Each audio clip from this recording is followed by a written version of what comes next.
with Committee of the Whole for Monday, January 29th, 2024. The City of Dawson Creek acknowledges that we are privileged to live and work on Treaty 8 territory and the traditional home of the Cree, Danazé, Saulteaux, Sicanee, and Slavey First Nations.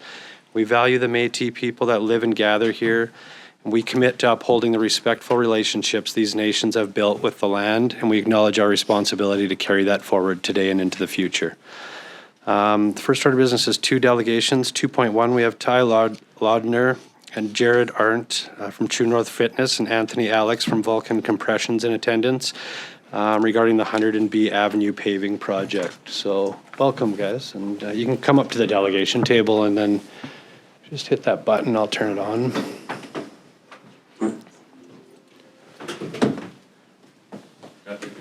Yeah, and then I'll turn it on, Tygh. Yeah, and then maybe just before you speak, just say your name. I think everybody here, but there's also might be people listening online, sure. So they know who it is. So. I'm Tygh Lardner, one of the owners of True North Fitness. Jerrett, also a co-owner. And Anthony, Vulcan Compression. So we're right down in the same neighborhood there, 100B. Awesome. And Mike Finkel couldn't be here with us, but he's the owner of Atchison Refrigeration, and he's well aware that we're here. So. Perfect. Yeah. So I guess just go ahead. Yeah. I just welcome. prepared a little bit of information, kind of to give you guys an idea of our side of things here. So. So we're requesting council vote in favor of the following paving project for a few different reasons. First, some insight into current traffic at this location. There are 2 apartment buildings with around 60 units combined.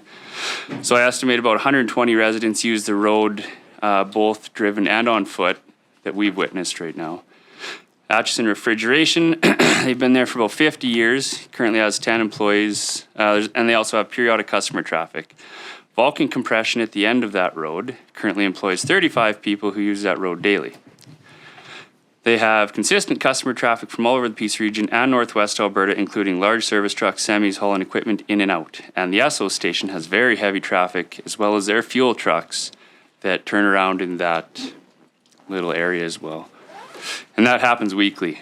The amount of traffic already has a detrimental impact on the current gravel road. At times, that road is almost impassable. Potholes form that can be over 6 inches deep and 3 feet in diameter. I know when you hit those with any speed, you know what happens, right? There's also extreme washboards that form over the course of spring and summer. This negatively impacts all current road users. Current maintenance on that stretch of road is almost non-existent. So we spoke directly to the city road maintenance foreman about a few issues, mainly the road, and he told us his operators hate to work on it because, in his words, if we run a grader over that and fix the road, it's screwed again within 2 days, so it's not even worth doing. Those are his words, not mine. By improving that road, by paving it, that maintenance issue will go away. We recently completed rezoning our property on the corner of 709 to C2 commercial and did an OCP amendment to change it to downtown mixed use. As per the bylaw, we are required to provide a certain amount of paved off-street parking. If we paved it now, that would require us to remove part of that when the eventual paving of the street does take place.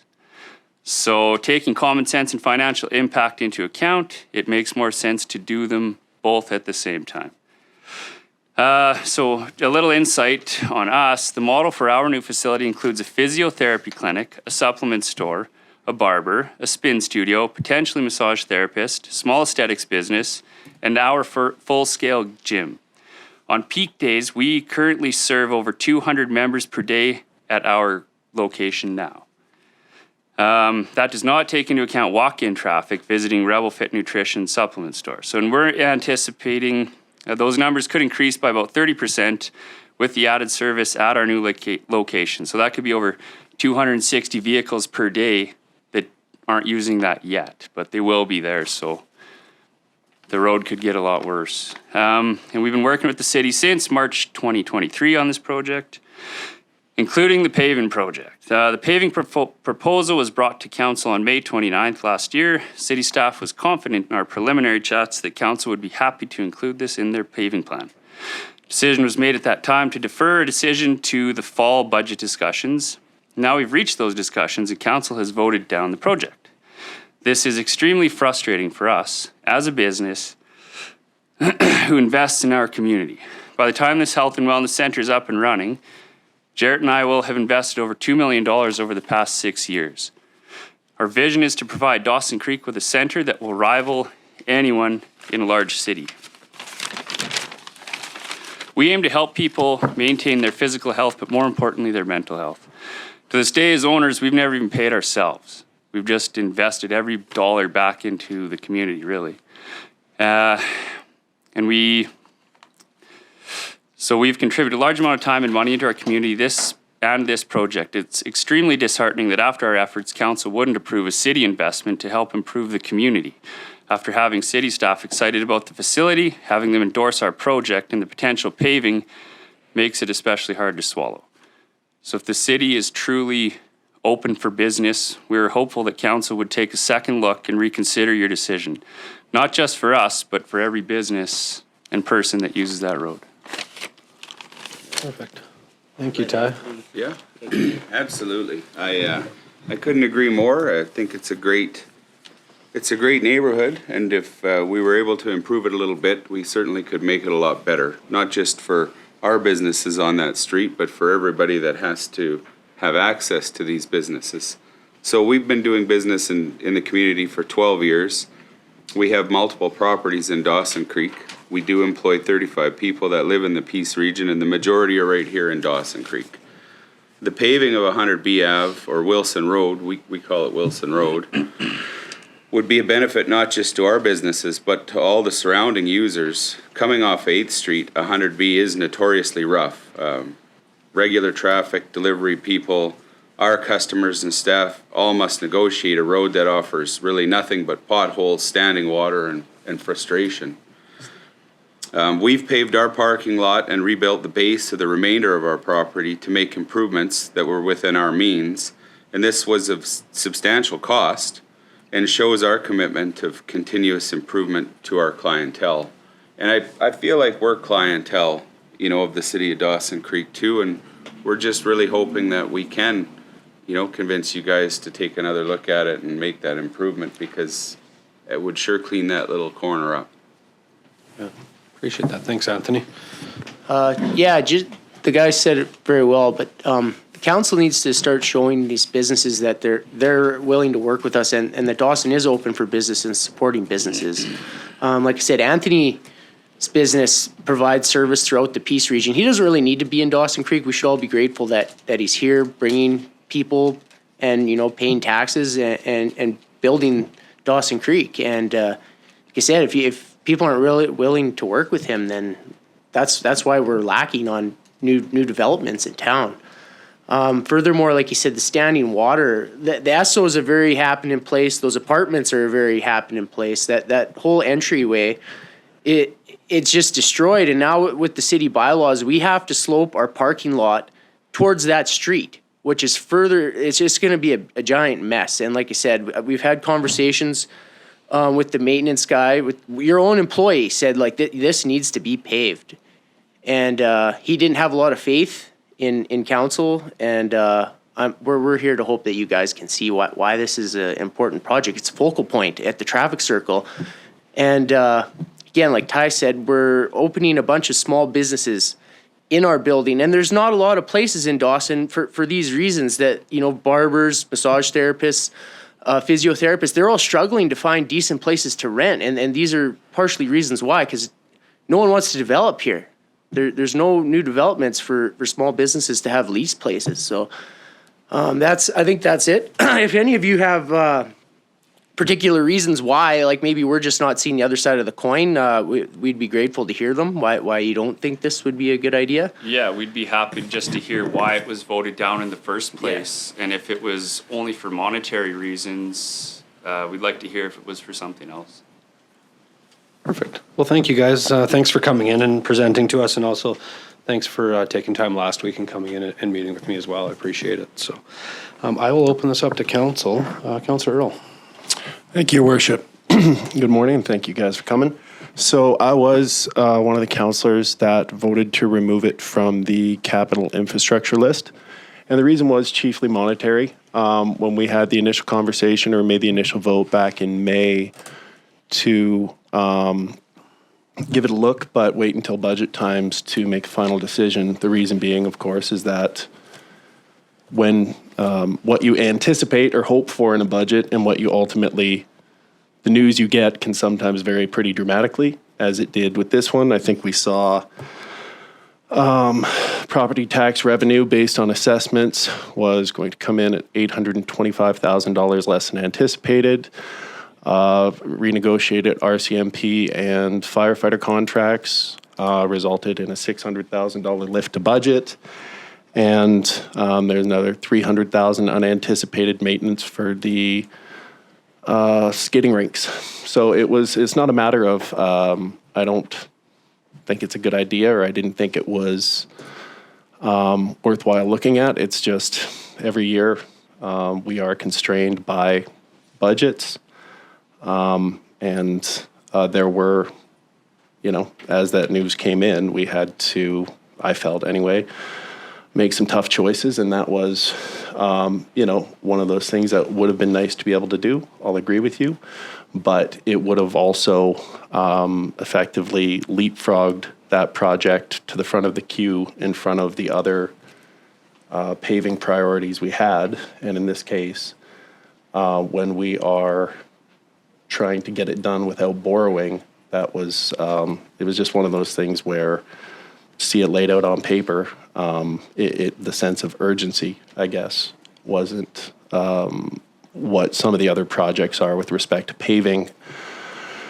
So we have a backlog of paving projects we need to get done. And for some of those projects, the longer we leave them, the more expensive they are to do, right? If we can return and touch up a road for $1.5 million as opposed to leaving it for another few years and then having to do a complete rebuild for $3 to $5 million, our preference is to do that. So the rationale on my part was obviously anytime we prioritize one thing, another thing gets kind of knocked down the list. And we do have a list of priorities that was provided by staff around what is the most urgent pressing need. So it wasn't a matter of not supporting it, not wanting to work with business. It's simply the budget came in, we had some unwelcome news, and that required reconsideration in my mind.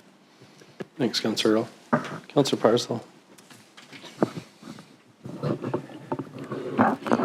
So I've been on council 12 years, and I'd liked your open statement about you'd like to hear the other side. So that's I'll give you my side. First of all, it was identified as a low priority by staff, and so that was a big flag for me. Because we have a lot of what I thought are pretty well high priority items that are not in the budget. So I can let staff speak for themselves as to why they labelled it a low priority. But in the 12 years I've been on council, and I wasn't smiling at your presentation, I was just smiling, by the way, because you were describing the Mitel subdivision to a T when you talked about the road condition. Over the past 12 years, I've had many presentations to me or appeals to me around the paving of the Mitel subdivision. You know the subdivision I'm referring to? It's everything east of 8th Street. Mm-hmm. Think of Safeway and all that. Some people call it Beirut because of its shabby appearance. Many prospective businesses have driven through there and see vacant lots, but there's no way they want to go there. So people, like Heady Construction, Jots Restoration, they've all asked around, when are we going to get paving? And it has been considered by council, and staff can put a figure on it. And we've also got 115th Avenue, where we put a new RV sanitary station. There's a depot there for the industrial waste, the BC SPCA, and I thought if the 115th Avenue, if anything's going to happen, even if we just do one road, it would be the 115th Avenue because studies have been done on that. I'm the Secretary-Treasurer for the Dawson Creek Society for Community Living. And here I have a declared conflict of interest. But that organization has approached council because many residents, their access to their homes is through a back alley. And the back alley becomes a quagmire, and they've asked that could that be paved. So my response to all these people is that, and it's definitely my style of operation, is we have to go on in a prioritized order of doing everything because we don't have money to do everything. So we take those things that are deemed to be priorities, and one of the priority items is, as Councillor Earl described, where you have a paved road that is breaking up. If you don't deal with it promptly, a $1 million lift, say, becomes a $4 million complete road repair. So I love your ideas, and I take my hat off to you guys. That's wonderful. But what do I say to all these other people who've been churning at me for a dozen years? Okay, you're newcomers to the block, so to speak, in the request list, and so that's partially, as well as our financial situation, but I won't bore you with that. So it's not because I'm against the project. There's so many other things to do. What takes priority? If this is deemed a low priority, then that has implications. In other words, it's not going to have spin-off effects for the city on neglected repair, therefore incurring even higher costs to the taxpayers. May I Thanks, Councillor ask Parslow. Just one thing question? before. Kevin, did you want to speak a little bit to the low priority that was brought up? Because I know some of that might be based upon a report, but just so there's some clarification for everybody. Yeah, so through your worship, the reason it was identified as low priority is that it's not on our 5-year plan. As Councillor Parslow has indicated, that most of our 5-year plan and as it rolls ahead is dealing with existing pavement that is deteriorating and is costing us from a maintenance perspective more annually to try and maintain it to a certain service level, opposed to a gravel road, which, there's a number of them, as we've indicated, we'd like to do them all. It just seems like there's others that keep jumping in front of that from a maintenance perspective. So we're trying to grapple with that. Okay. Thank you. Go ahead, Ty, sorry. I just have a question regarding, first of all, so that subdivision you spoke of, what's the zoning of that subdivision? I think that would be up to Kevin. Imagine it's commercial. Yeah, so through your worship, most of Michael's subdivision is industrial. Yeah, light industrial, correct? So we used to be zoned light industrial. What is, on the official city plan, what are they deemed? Industrial? Like not just the zoning, so the OCP states, like as we're downtown use now, mixed use. So I guess that's the other thing is now we're technically part of the downtown core, same as core lanes. Wouldn't that have a bit of an impact when you want your downtown to technically look better? It's a focal point of the city. We're on the downtown. traffic circle, and I would argue that's the highest traffic location in town, that traffic circle. Well, and then just to speak to that Michael subdivision, it's not just because it looks like the hood that businesses don't want to start there. I mean, you've got 600 volt 3-phase power that's not available in lots of places down there. There's a lot of things an industrial business like mine would consider when moving in there. The lots are quite small, so you don't have a lot of room to have business and parking. So, I mean, it's not just that it's unkempt or it looks rough, But I mean, there's several other factors a business would consider before wanting to set up there. Yeah. And Thank I you. guess, just one more Yeah. quick question. What is our annual paving budget? I will let Kevin speak to that because I will probably. So through your worship, over the last number of years, this is the third year that we've done additional works. So in recent years, we've done approximately $8 to $9 million annually. Prior to that, we were probably around 4.5 or so, but council made a decision to do a 4-year plan of an additional 5 per year to try and catch up on some of these roads. And we're 24 is year 3 of that plan. So we'll be in that $8 to $9 million.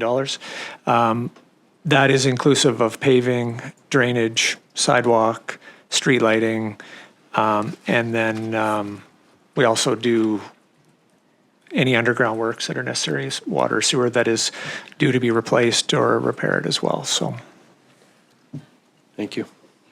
Councillor McDonald. Thank you, Worship. Gentlemen, thank you for coming in today. I appreciate you all greatly. I just want to say thank you for the investment into our community, the investment in doing business here. And I agree, I'm glad you brought up. I see the traffic circle, thank you, as a part of our downtown core. Council's talked about strategic priorities being beautification of our downtown core.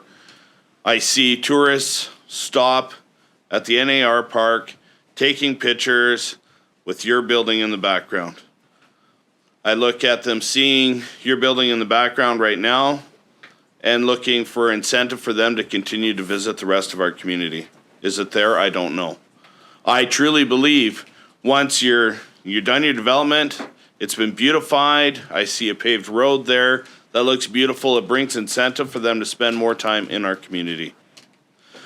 I just think, I agree, it is a high profile area and it's important that I believe we as council support those, especially locals who want to reinvest in our community instead of taking it somewhere else, that we support you. And that is why I voted for this previously, and I will continue to vote for this to be done, a project that is completed. Thanks, guys. Thanks, I appreciate Kyle. you. Thanks, Councillor McDonald. Any other discussion? I as well want to thank you guys for coming in. Definitely appreciate what you do in the community. And, besides all this, I look at like where we sit in the world today with health and wellness and the struggles, we face in the city and, really Canada-wide and worldwide. And so besides the paving part, I thank you for doing this and building this facility because I really believe that it is the start of making change, right? And something new and that gets more in. And to hear your numbers and how many go to it, it's really amazing. So. Yeah, so the next step is because your delegation came in, this will come back to council under mayor's update if it doesn't come before then, and we will discuss it. And if there's questions to staff, that's where we'll kind of get into all of that, and then we'll let you know where it goes from there. So I don't know if you guys had any more questions or anything. We appreciate the time, obviously, and definitely some of the feedback, whether it was pro or adverse to our wants and desires, but definitely nice to have the open dialogue. So I think we're going to continue to try and figure it out because we were all too far in to turn around and go the other way now. So. Yeah, we've got the 25-year plan of having that gym on that corner here, and we're going to make it as nice as we possibly can. So that's what we promised to the city. Yeah. Actually, just one thing you did bring up when I met with you last week, just about I didn't realize before, but you guys are going to have the front part of your building open? Yeah, so on the north side, you can see that building has 3 large bay doors. So the fact that that road is gravel right now does impact our business model because on nice days in the summer, we do intend to have those doors open, and we will not be able to do that if that road is gravel because it will just generates too much dust, especially with all the added traffic that's coming. So that will put a hindrance on us having that little aspect of this business. Yeah. Okay. Perfect. Well, thank you. Thank you, all three of you, and appreciate you coming Thank you, in. So councillors. You're welcome. Thanks, guys.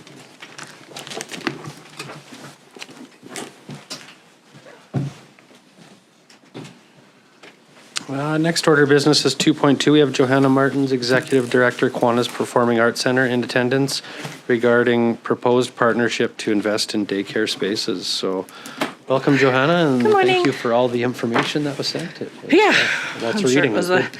weekend reading. No, didn't have anything better to do but enjoy that sunshine. Oh, thank you. All right, so hello everybody, good morning. I am Johanna Martens, the Executive Director for the Kiwanis Child Care Centre and KPAC, which is the Kiwanis Performing Arts Centre. I'm here today to present an opportunity to expand childcare and help families in Dawson Creek. And of course, you all know I have sent in all of my full reports prior to this. And today, we're just hoping to have an engaging conversation on how we can move forward with more childcare. So back in December, Mayor and Council were presented with the Child Care Action Plan. And that Child Care Action Plan, I was a part of that committee as well in helping to develop that. And through that action plan, it clearly states that there is a huge need for childcare in Dawson Creek. And in particular, we need infant, toddler childcare spaces for our community. So today, I'm presenting a small solution on how we can add more childcare to our community and create a partnership. Last summer, I did come back to council and request that the vacant lot west of our current daycare be allocated to KPAC for future development of our daycare space. Shortly after that presentation, I was contacted by a company named Nico, and I do believe that they did come to council and do a presentation as well, but they contacted me after that presentation that they had done. This company manufactures prefabbed modular daycare facilities. These facilities are built to provide 2 classrooms, and each classroom is licensed at 25 kids per classroom. The classrooms are designed for the 3 to 5 year age range, and they have all of the amenities that are required for licensing. So the lady that actually designs these buildings had worked in Vancouver as a licensing officer for quite a number of years. So she knows all of the ins and outs as to what these facilities require for licensing. So during that presentation, they had asked us if we were interested in expanding, and we are always interested in expanding daycare because I do know how much our community needs it. So it opened up a conversation with us, with them, and then to come back to you folks to see if we can further this partnership.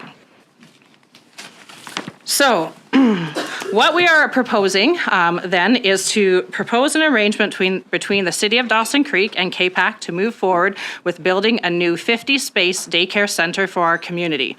How this work will be done is that the City of Dawson Creek would submit the new spaces funding application. So right now through the province, there is new funding that can be secured through the province to increase daycare spaces. The City of Dawson Creek would work alongside KPAC and NUCO to put in this application for that.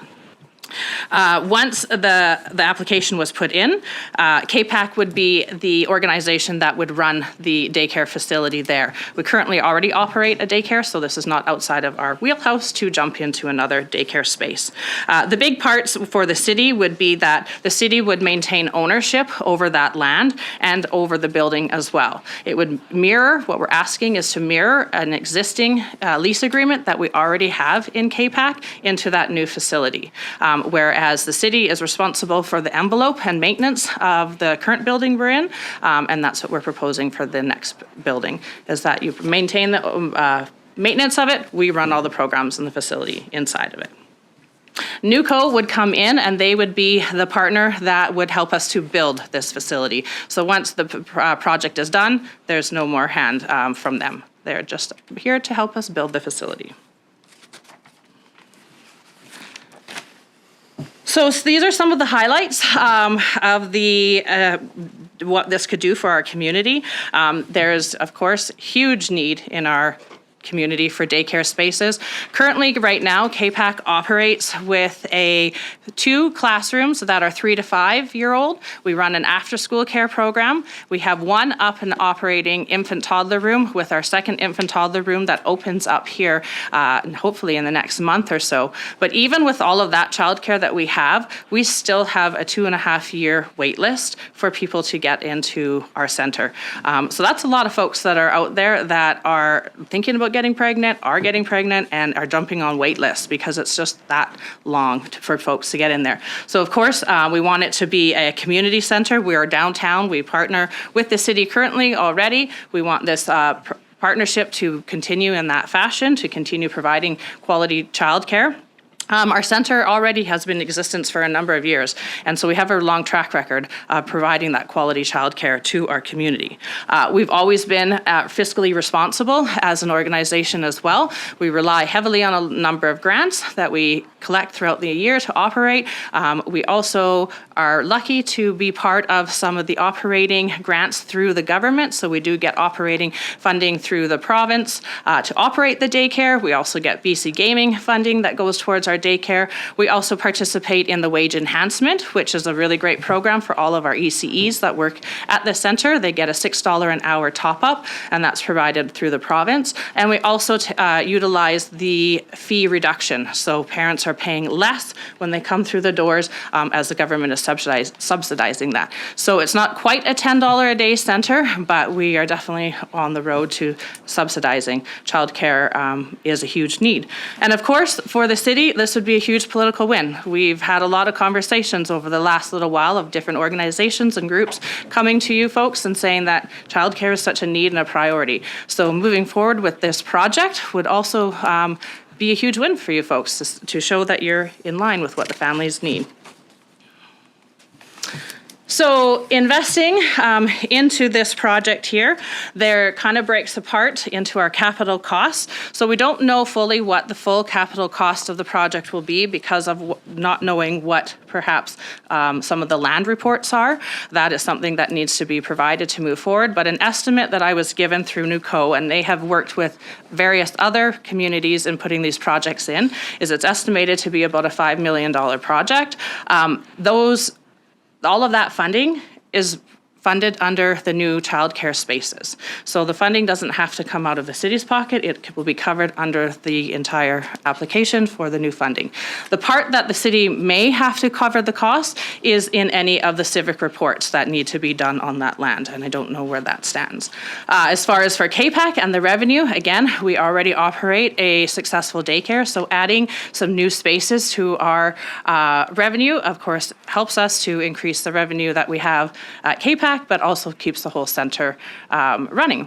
And expenses for us, again, outside of our wages for our staff, of course, is the number one wage, or number one expense that we have, is paying our staff. We believe in paying our staff proper wages, but again, with the $6 an hour a top up from the government, that is, a huge win for all of our staff there. Of course, putting in some maintenance cost and some of the program supplies that we have.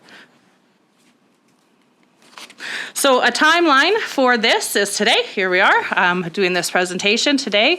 Should we further want to move forward and look into more of this, and of course setting up a meeting with us at KPAC, the city, and then NUCO to explore some of those further questions that may be there.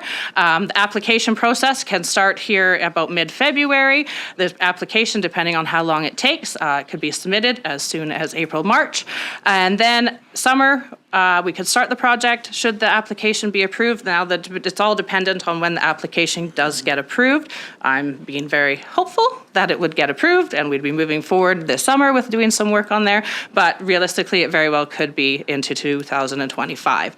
And 2025 is a really interesting year just because in the cycle of the Northern Lights College and how they graduate with all of their ECEs, 2025 is the year that they have a whole batch of new ECEs coming out into the community. So as far as looking for a new workforce and a new people to fill all of these spaces that we're building, there's definitely a really good alignment with what NLC has coming out for their program. Also, part of the larger table that I sit at with early years is we always have these discussions often to kind of align where we are with, kids that are coming out of the schooling. I shouldn't say just kids, it's adults, everybody coming out of the ECE program, and how many we can fill into the community. Because as we build more spaces, then they're able to take in more students. If we don't have the spaces to fill them, then they're not going to overfill their program as well. So it kind of works in both ways in that.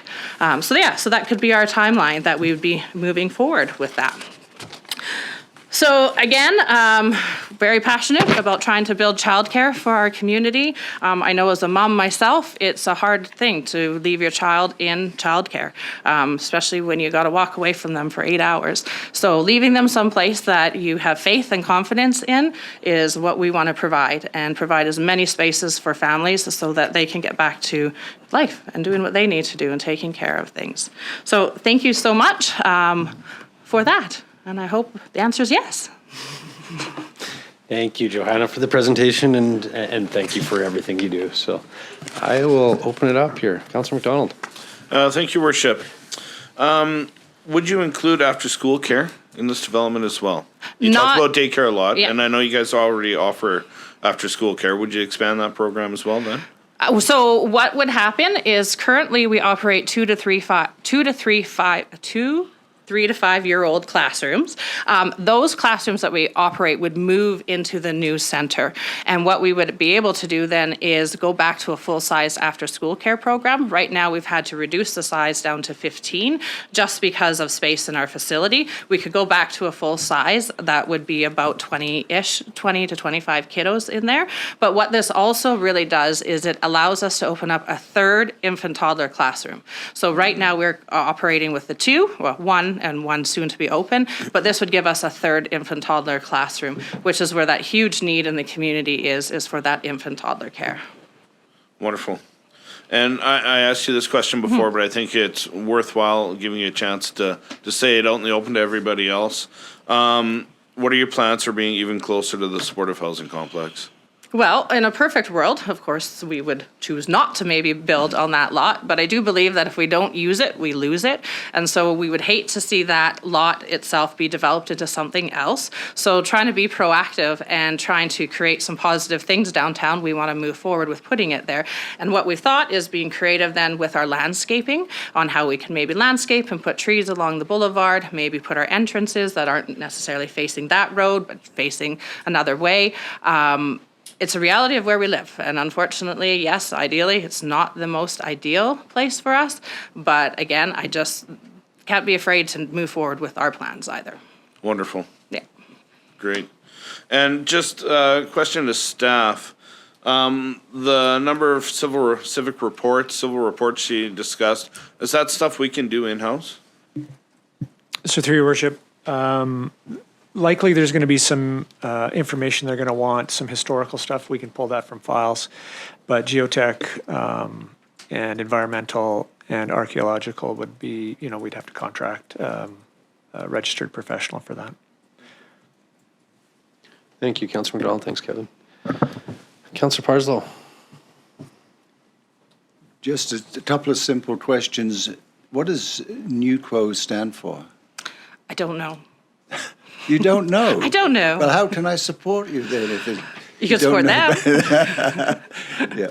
So it's Indigenous, though. They are, yeah. Do you know which part of BC they're? They're out on the lower mainland, Okay. but they have done quite a number of projects throughout the province. One of the other projects significantly that they did was in Smithers, and they did this type of a project where they built the daycare spaces, what we're proposing, but then they did something really interesting. They also built affordable housing on top of the daycare, because one of the issues that their community was facing was not having ECEs, living living in their community and being able to afford to live in the community. So when they built that center, they built it with daycare on the main floor and then housing on top that was for ECEs or childcare workers.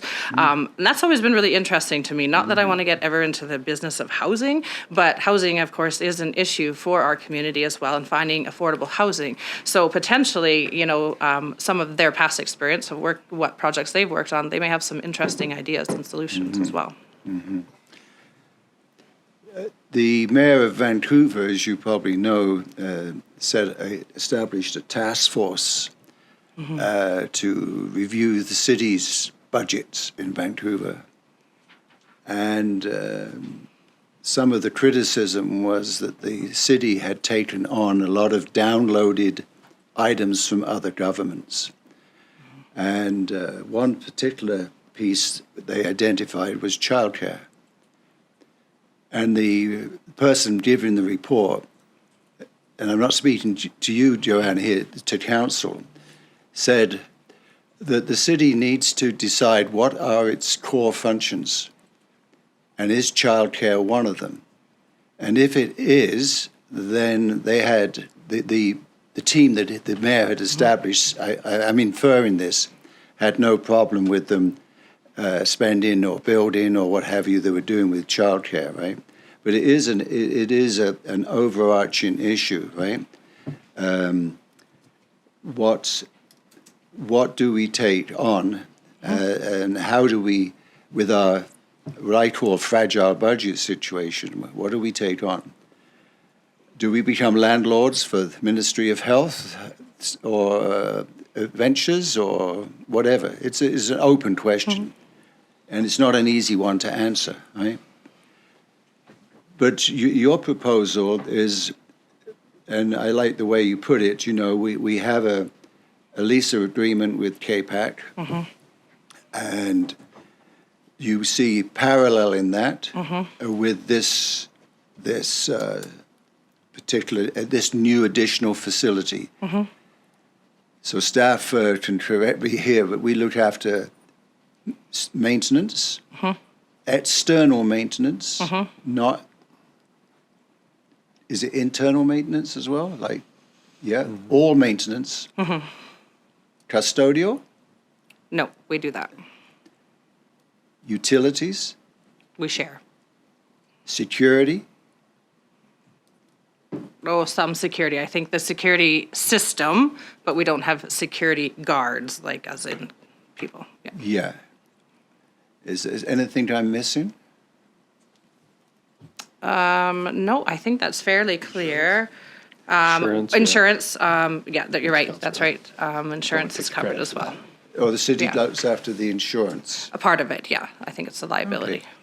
And of course, I'm not expecting you in a position to put a dollar amount on that, but ultimately it will be a factor for the city to. Yeah. Okay.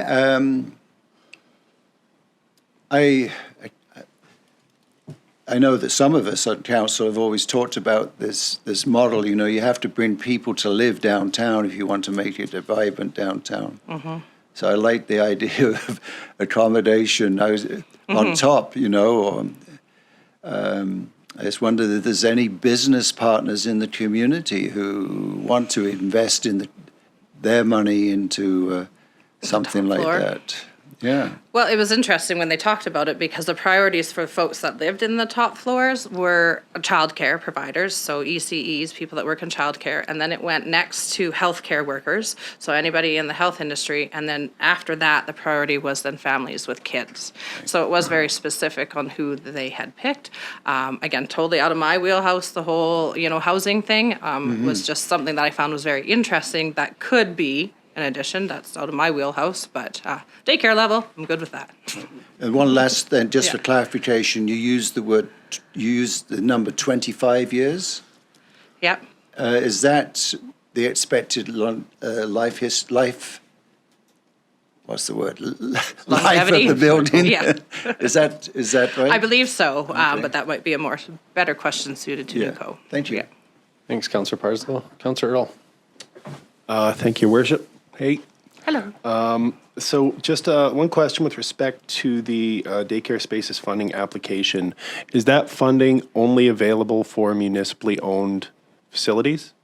No, I mean, I could apply for it as well through KPAC, but we would have to own the land and the building as well that we're proposing. So with this partnership, it makes sense that the city put in the application along with us being a partner in that because the land and the building would maintain in the city's ownership. And I guess just to follow up with respect to that application, is it something, is it a matter of if you don't know how the internal application process works, I understand.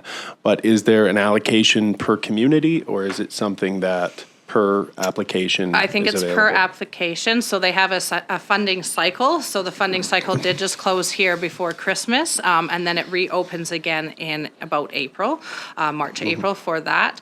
But it does go in a funding cycle, but it's not limited. I know right now the school district themselves are waiting for some answers back on some applications. The YMCA in this region has also applied, so I don't think there's a limit. I think really the province is committed to building and getting more childcare spaces out there, and this is one of the ways they've done it, is through that new childcare spaces funding. Okay. Yeah, I guess, and just to echo the sentiment expressed by Councillor Parslow, I mean, obviously, I appreciate the value of quality childcare, and I've said it before, nothing weighs on your mind quite so heavily as when your childcare, disappears and you have to scramble for an alternative.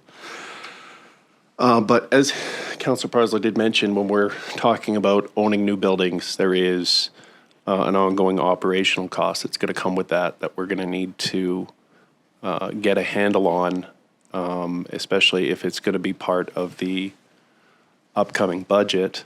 Just thinking back to the conversation we just had with those guys who are looking for our previous delegation, who are looking for capital funding, and now we're talking about added operations, and trying to get a handle on that, given the timeline that was provided, may be a challenge, and I'm not going to presume I know what staff's capacity is or how long it would take them to pull these numbers together, what information they have on hand, but that's certainly something I'd want to have a handle on before moving ahead with an application.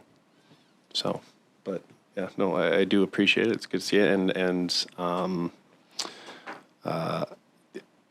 yeah, anyway, I'll leave it there and let my colleagues speak more. Thanks. Thanks, Councillor Earl. Councillor Apolonio? You don't have to push the button after Greg. Everyone, good morning. Nice to see you again.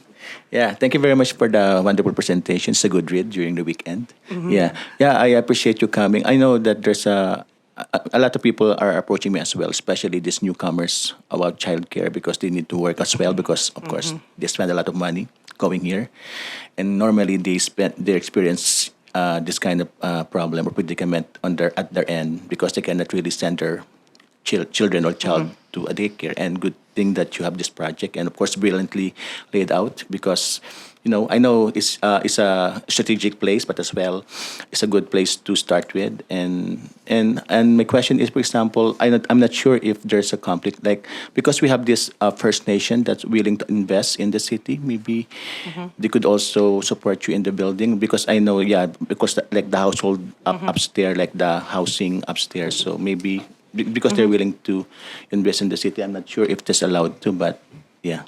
So I'm just saying, but yeah, just making an idea. And of course, thank you very much for the presentation, and of course, making this thing possible in the future. So thank you. Yeah, and just speaking to our newcomers, you're right. We get a lot of phone calls from newcomers. I mean, we also employ a lot of newcomers. We've sponsored some folks as well to come here. So yeah, I hear that every day, crying on the phone. We can't find childcare. We can't find childcare. So it's scary. Yeah, it's scary. Yeah. Thanks, Councillor Apolonio. I have a few questions too, or Johanna. One, we've met with numerous organizations in the community, and we realize the shortage of childcare. But a big one is the the 7 to 7 hours and 7 days a week. So is that something that you're looking at entertaining by this, is about I mean, standing it could hours? be. It could be. I mean, typically right now we've been operating from a 7:30 in the morning until 5:30 in the evening as our regular hours. I mean, we have batted around, yes, internally of offering a weekend drop-in programs, you know, for folks that maybe need that. Different things could possibly happen, yeah. So right now you're Monday to Friday? Monday through Friday at this Okay. point, yeah. Yeah, because I know with the healthcare, that's a big Yeah. struggle for them, is trying to find that healthcare from, you know, the shift work. We did look into what it would take to do 24-hour childcare, and 24-hour childcare is quite difficult in the fact that you need to have separate facilities for the whole sleeping area, and boys and girls cannot sleep together in the same area. And I'm not 100% certain okay. on all of the rules because I'm not the licensing around that. But I know when we looked into it, it was a lot bigger than, hey, let's just throw out the sleep mats and they can sleep for, you know, the 8 hours and then get them up. It required a For the lot night. more detailed, and then we don't have the space to do that. Yeah, okay.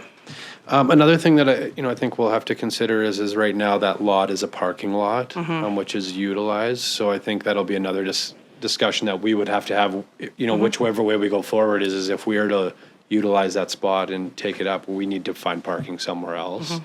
So that will be something we have to talk to. Do you see, like, I mean, you're there every day. Is it It doesn't utilized? really get used other than the folks that perhaps work at my home across the street. So, Okay. is about the only parking that's in there.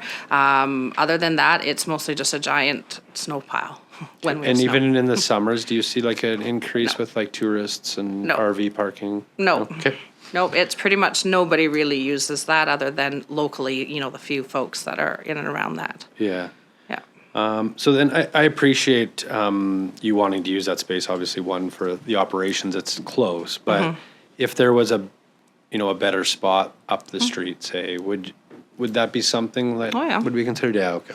Yeah, I mean, our idea is to provide more childcare. I mean, that land is located ideally because it does back onto our current playground and everything there. But sure, I mean, yeah, you got more space. I'm willing to look at anything. Yeah. And then I guess, one thing, like a $5 million price tag, I know that's not the Yeah. ask to the city, but what does that get? Like, because I'm envisioning in my head 2 classrooms, Yeah. like ADCO trail. I know they're not ADCO Yeah. trailers because we've got a tour of them, but I'm envisioning maybe 4 of those put together. And then I'm like, I can't wrap my head around how that costs $5 million. So that's what yeah. I'm like, is it multi-leveled or is it just? No, it's one singular level. Again, some of those costs were given to me through NUCO, so it's probably better to talk to them Yeah. on specifically what that would include. But it would include a finished facility, so that would be all of our landscaping, our groundwork, plus the building itself Okay. being put there. Outside of that, I don't really know. And then this would probably be something that staff would look into depending where we go, but the grant, do you know much about, like, is it only for new builds or is it for, like, if you were to find a building that needed to be renovated? Like, is The that? key with the grant is expanding the infant, toddler, childcare spaces. So that really is the biggest key that they're focused on. And so this build, with all of that being done, yes, does expand childcare spaces, or the infant, toddler spaces specifically.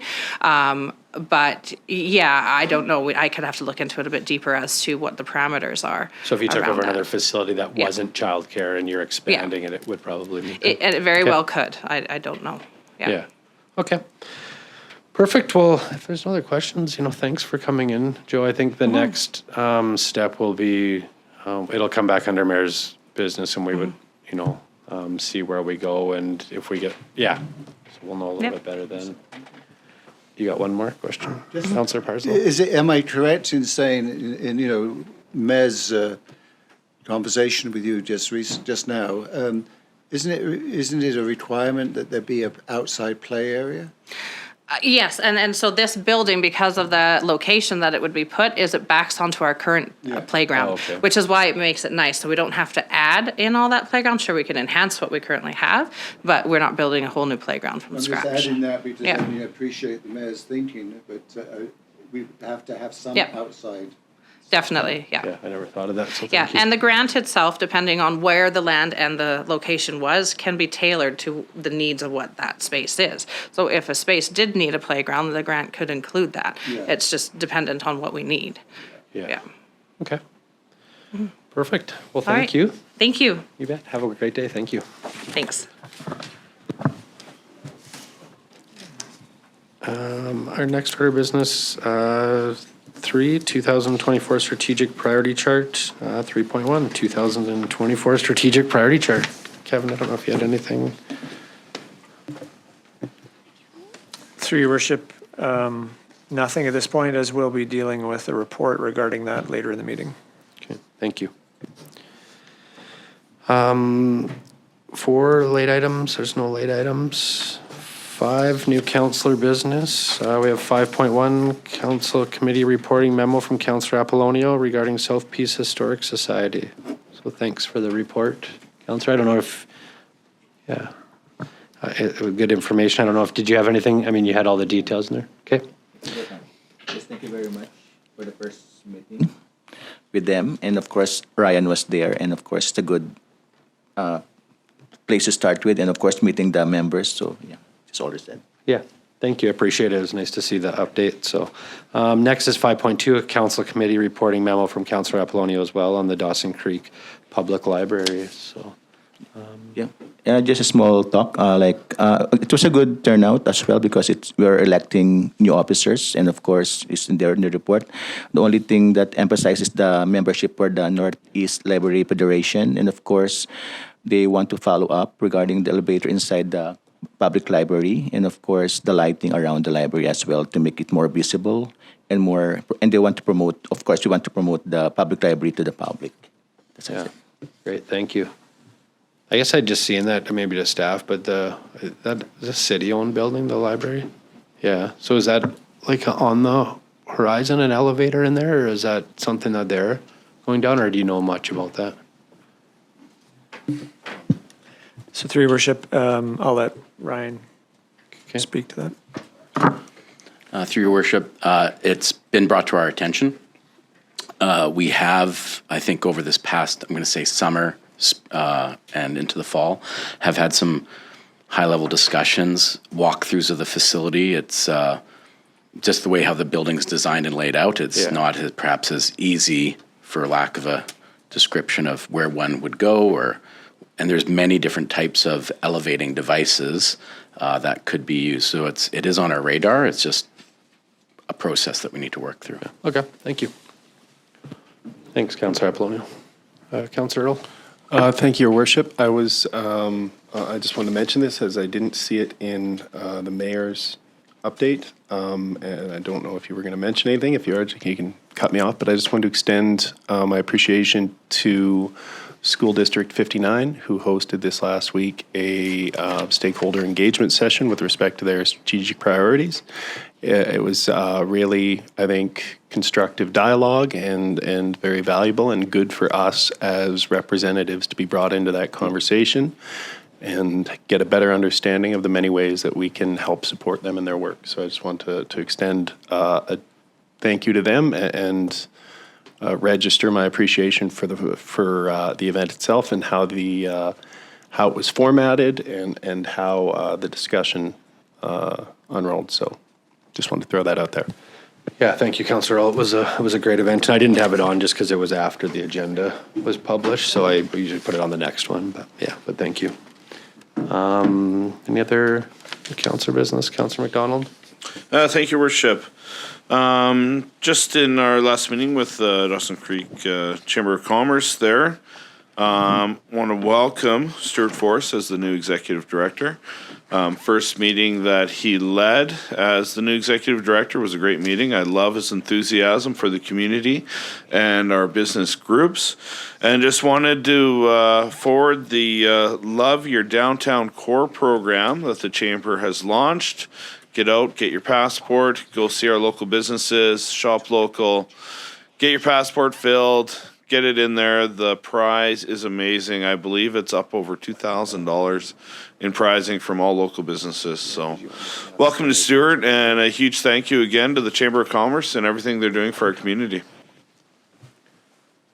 Thank you, Councillor McDonald. Any other Councillor Business? I'm leaving. Councillor Parslow just has to leave for a little bit, and we'll be back, so, yeah. Oh. Councillor Apolonio? I think I'll speak on behalf of course, my colleague Amy. We went to the DC Tourism consultation last Wednesday. Is that right? So it was a good turnout, and of course, Amy did a good job on our on our group. So yeah, it was a good meeting and it was productive. Thank you. Thanks, Councillor Apolonio. Anything else? No? All right, next 6, adoption of minutes. 6.1, we have minutes of the regular meeting of council on January 15th, 2024 for adoption. Councillor Kemp, second. Councillor McDonald, we'll call that to vote.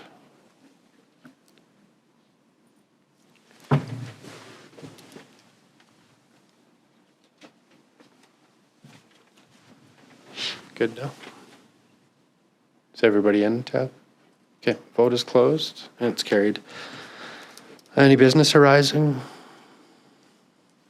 No? All right. And before I get into correspondence, I'm just going to call a 5-minute break. So back to order.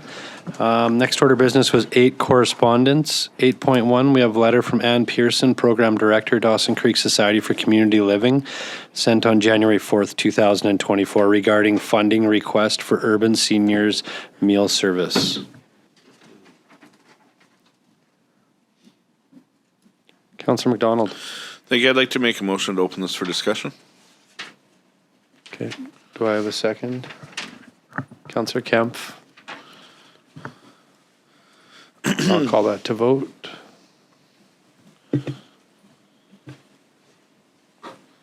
Vote is closed. It's carried. Go ahead, Councillor McDonald. Thank you, Your Worship. Great program. I love anytime we're taking care of seniors in our community. And I'm wondering if staff have any suggestions on how we can support this program non-financially. Non-financially, yeah. Whether it be through helping them advertise it or what. So through your worship, yeah, that's the advertising aspect is the only one that jumps into my mind. Can certainly give some more thought to that.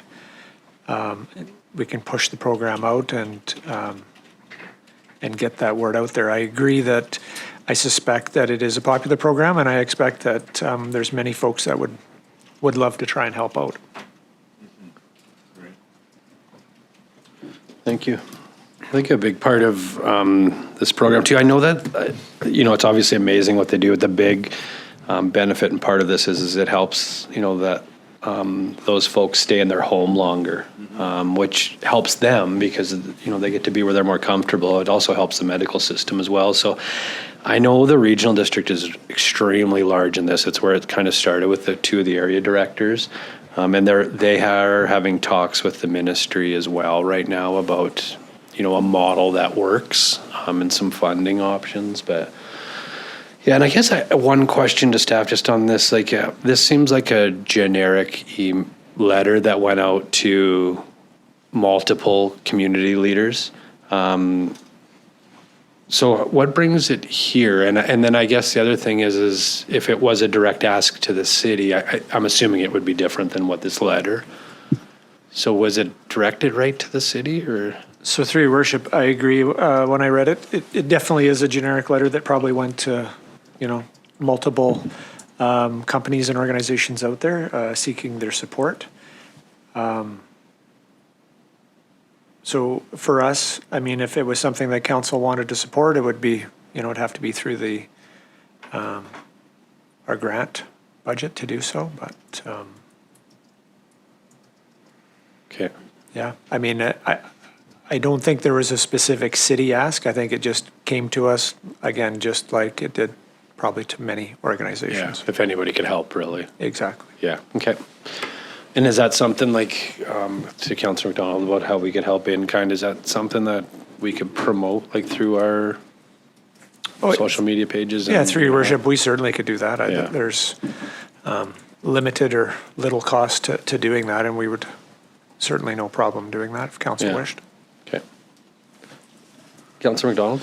Thank you, Worship. The only other consideration I had too was, and I know our grant writing team is extremely busy, but would we have the ability to help them locate other grant funding opportunities from province, federally? Through your worship, yes, definitely. If they are seeking grants and need some assistance, we can certainly put them in touch with our grant writer and just see what's out there. Thank you. And you didn't have any dialogue with them on this? Like this just came? No. Okay. All right. Thank you. Any other discussion? No. All right. Any other resolutions or motions? No. All right. Next, 8.2. We have a letter from Judy. I'm not going to print Z. Thank you, Councillor Earl. A founder, Aero Future Canada.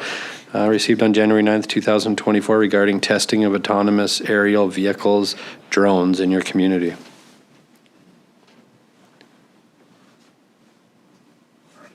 Councillor McDonald? Thank you, Worship.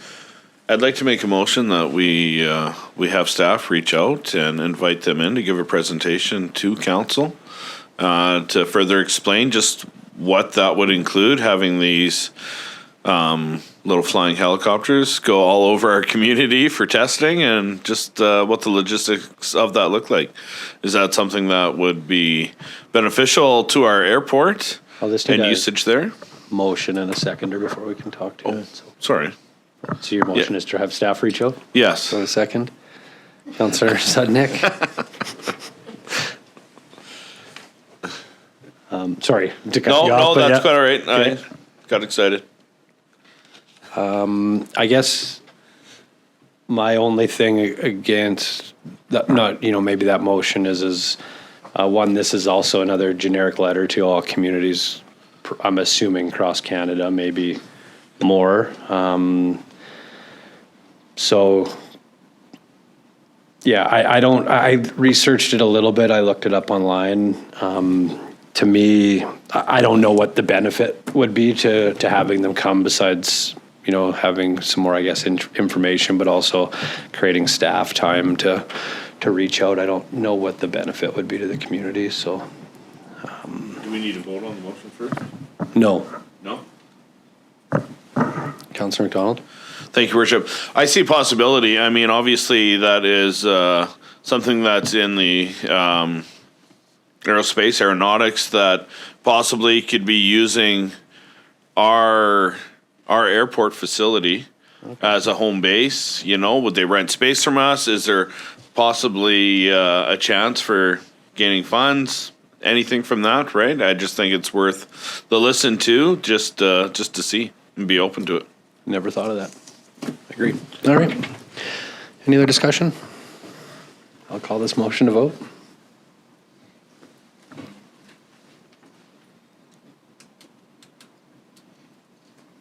Vote is closed. That's carried. Next, 8.3, we have an email from Joe Judge, Rotary Clubs of Dawson Creek and Chetwynd, received on January 9th, 2024, regarding a donation for the 40th Rotary Online Auction 2024. Councillor Earl. Thank you, Your Worship. I will move that the City of Dawson Creek once again donate two $250 credit notes from DC Community Services to the annual Rotary auction. Do I have a second? Councillor Kemp, do we need to have in that motion where the funds would come from? From the grant funding, presumably, same as last year. Sorry, Okay. if you're okay with a friendly addition there, I can specify that. Okay. Any discussion? Go Rotary. Yeah. All right, I will call that motion to vote. Vote is closed. It's carried. Next, 8.4, we have a letter from Ashley Murphy, General Manager of Development Services, Peace River Regional District, received on January 12th, 2024, regarding Housing Needs Report legislated updates. I don't know, Kevin, did you want to speak to this first? Sure. So through your worship, just just so council's aware of what this is just with Bill 44 legislation coming from the province, one of the requirements is to ensure that the housing needs assessment is updated and current. So the regional district is going to do that for the region, which is great. They're just asking if we would like to be a part of that, which I think we should. We had asked if there was a cost to that. There is, but it's relatively small. I think it's about $8,600, which is relatively small for what we'll get out of it. So I think it's definitely worthwhile. Okay, perfect. So that's what you'd be looking for, a recommendation to move forward working with the, okay. I'll make that motion that we direct the team at the city to move forward with the Peace River Regional District on on this initiative, on the legislation. Second, Councillor McDonald, Councillor Earl.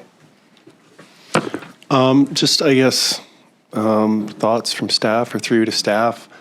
So this is a report we're mandated to provide by the provincial government and update routinely. Given that in the coming year, our entire zoning and how we plan for housing in our community is essentially going to be upended, or that component of it is going to be superseded by the provincial government's latest host of policies. What is the continued value in us providing a housing needs report when the provincial government is basically imposing from the top down a cookie cutter approach that applies to our community irrespective of the housing circumstances here? So through your worship, yeah, I can appreciate that it may be redundant because the legislation's coming regardless. On the flip side is it may tell us something that may help other areas of the province advocate for a different approach, as we move, that it's, as we've indicated, the housing crisis that exists across the province is different at every stop. It's not a one size fits all. So the housing needs assessment gives us good information and again may help us characterize our own issues in this region and demonstrate that they may or may not be different than on the South Coast. Okay. Thank you.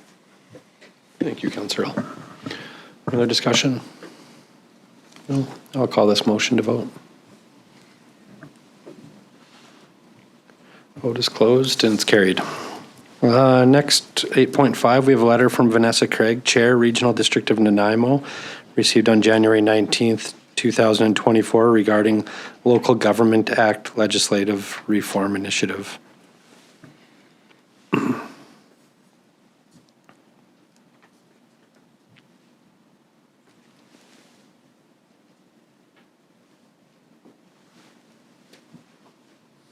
Councillor McDonald. Thank you, Your Worship. I'd like to make a motion that we receive this for information. Thank you, Councillor McDonald. Second, Councillor Kempf. Any discussion on receiving for information? No? I will call this motion to vote. Vote is closed. That's carried. Next, 8.6, we have a letter from Lindsey, Borek, Executive Director, Northern Lights College, received on January 22nd, 2024, regarding a request for a letter of support to the 2024 NLC Intercollegiate Rodeo. Councillor McDonald. Thank you, Your Worship. I'd like to make a motion that we grant this request for letter of support. A second, Councillor Apolonio. Discussion. All right, call this motion to vote.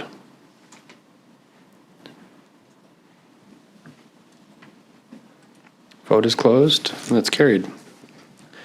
Next, we have memo from Chief Administrative Officer regarding funding options for SPCRS, Police-Based Victim Service Program.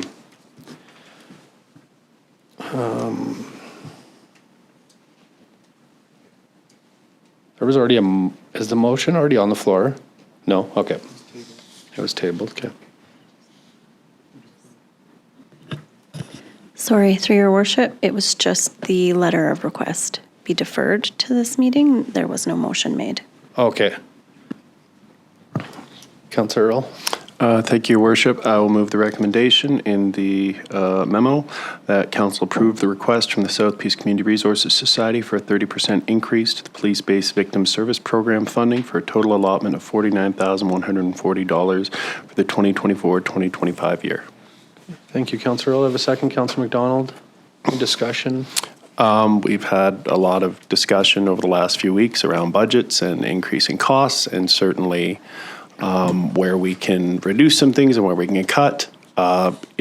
Victim services, I don't think is the appropriate place to start, and that's why I support this. Thank you, Councillor Earl. I guess just to go back, because this was last meeting when we talked about it, so just an increase of, I think, will roughly be about 13,000. So there's room in the budget for that? Where would that be coming from? So through your worship, we've, I believe Melissa's included that into our draft 2. Okay. And specifically where it fits in the budget, I can't say, but we've Yeah. included that as part of the expenses, and so we've accounted for it. Yeah, okay. Thank you. Any other discussion? No. I'll call this motion to vote.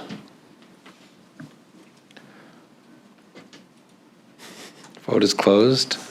It's carried, 1 opposed. Councillor Apolonio.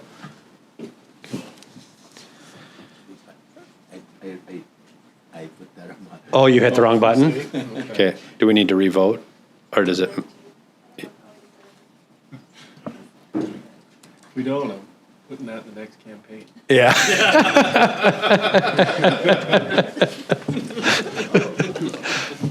I didn't want to say it threw me off guard because everybody's entitled to their own voice, but do you want me to recall it, Tab, or? Yeah, just recall it. Okay, I'll recall that vote. Vote is closed and it's carried. No one opposed. Next, reports. 9.1, we have report number 24-003 from the Chief Financial Officer regarding 2024 capital projects. I just want to thank staff, Melissa and Kevin, for putting this together. I know, I don't know if you want to speak a little bit. I think this, just because of the draft budget, felt that just having it come forward in this order, the staff needs some direction on capital projects so they can start moving forward on them. So. And then this, there's 9 different recommendations, I believe, so we'll just go through one line at a time. Yeah, so, sorry, do we need to receive for discussion and then go? Okay, Councillor Earl? Thank you, Your Worship. I will move that we receive this for discussion. Second, Councillor McDonald. Call that to vote.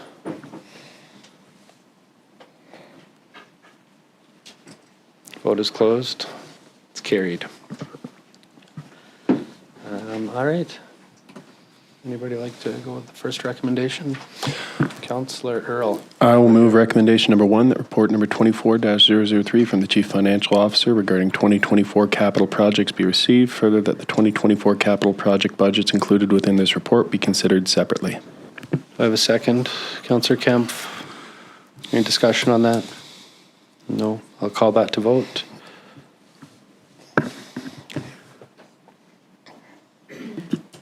Oh. You did that when you received it for discussion already. Okay. The first vote. That's what I was kind of wondering. So Well- we're on recommendation number 2. Yes. Okay. Airport. Well, pardon me. Feeling a little rusty today. I want to make sure This you're keeping is- you on your toes, Tab. So good No, job. I was going to say that, and then that clock caught my eye. So okay, so I'll move recommendation number 2, that $645,000 be included in the 2024 capital budget for airport capital projects. Do I have a second? Councillor Kemp. Discussion?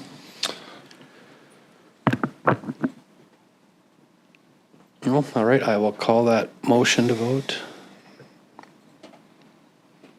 I have a square. Is that because we did the first one twice? Do I need to close the vote? Okay, so now that's not for that one. Okay. Okay, I'll call the vote. vote. One more, please. Everybody voted? Good. Vote is closed. It's carried. Councillor Earl, do you want to keep going? Sure. I'll move recommendation number 3, that $1,996,100 be included in the 2024 capital budget for facilities and other capital projects. I have a second. Councillor McDonald. Discussion.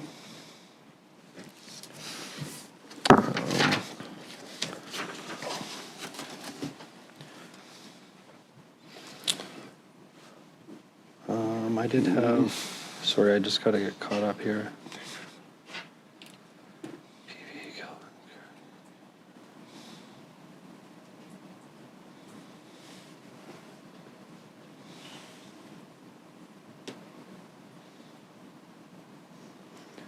I did have one question just on this one, under the line energy and heat recovery to the arenas in the Ovintiv Event Center.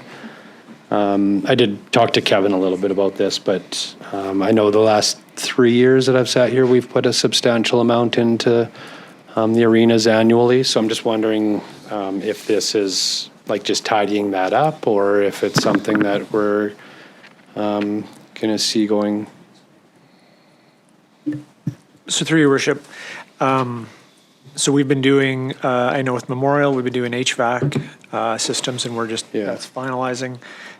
This one, I believe, is different, and it's specific to the energy and heat recovery to the arenas. And Ryan, do you have some additional info on that?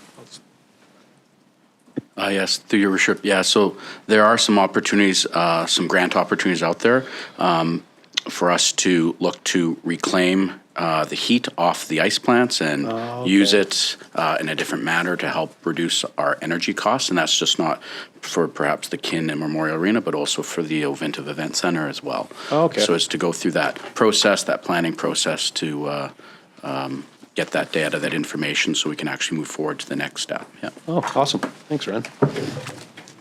All right. I just one question with respect to the marketing campaign. Is that that the entire cost of the campaign is in capital, or is it just for some, hard costs around maybe signage, things like that? Because I'd imagine I know part of it's going to be contracted out. So through your worship, the full cost is in the capital, and we double checked with the auditor just to make sure that that's appropriate, and they're on side with that. All right, good. Just wanted to make sure. Thank you. Thanks, Councillor Earl. Any other discussion? No. Did you have more discussion? Okay. I turned my mic off. I'm going to go over. Okay. You can share. All right, I'll call this motion to vote. Vote is closed. It's carried. Councillor Earl, you want to keep going? Sure. I'll move recommendation number 4, that $3,100,000 be included in the 2024 capital budget for paving capital projects. I have a second. Councillor Apolonio. Discussion. I have. Go ahead if you have some. No, go for it. You can. I just have. We had a delegation this morning that would fall underneath this one, so.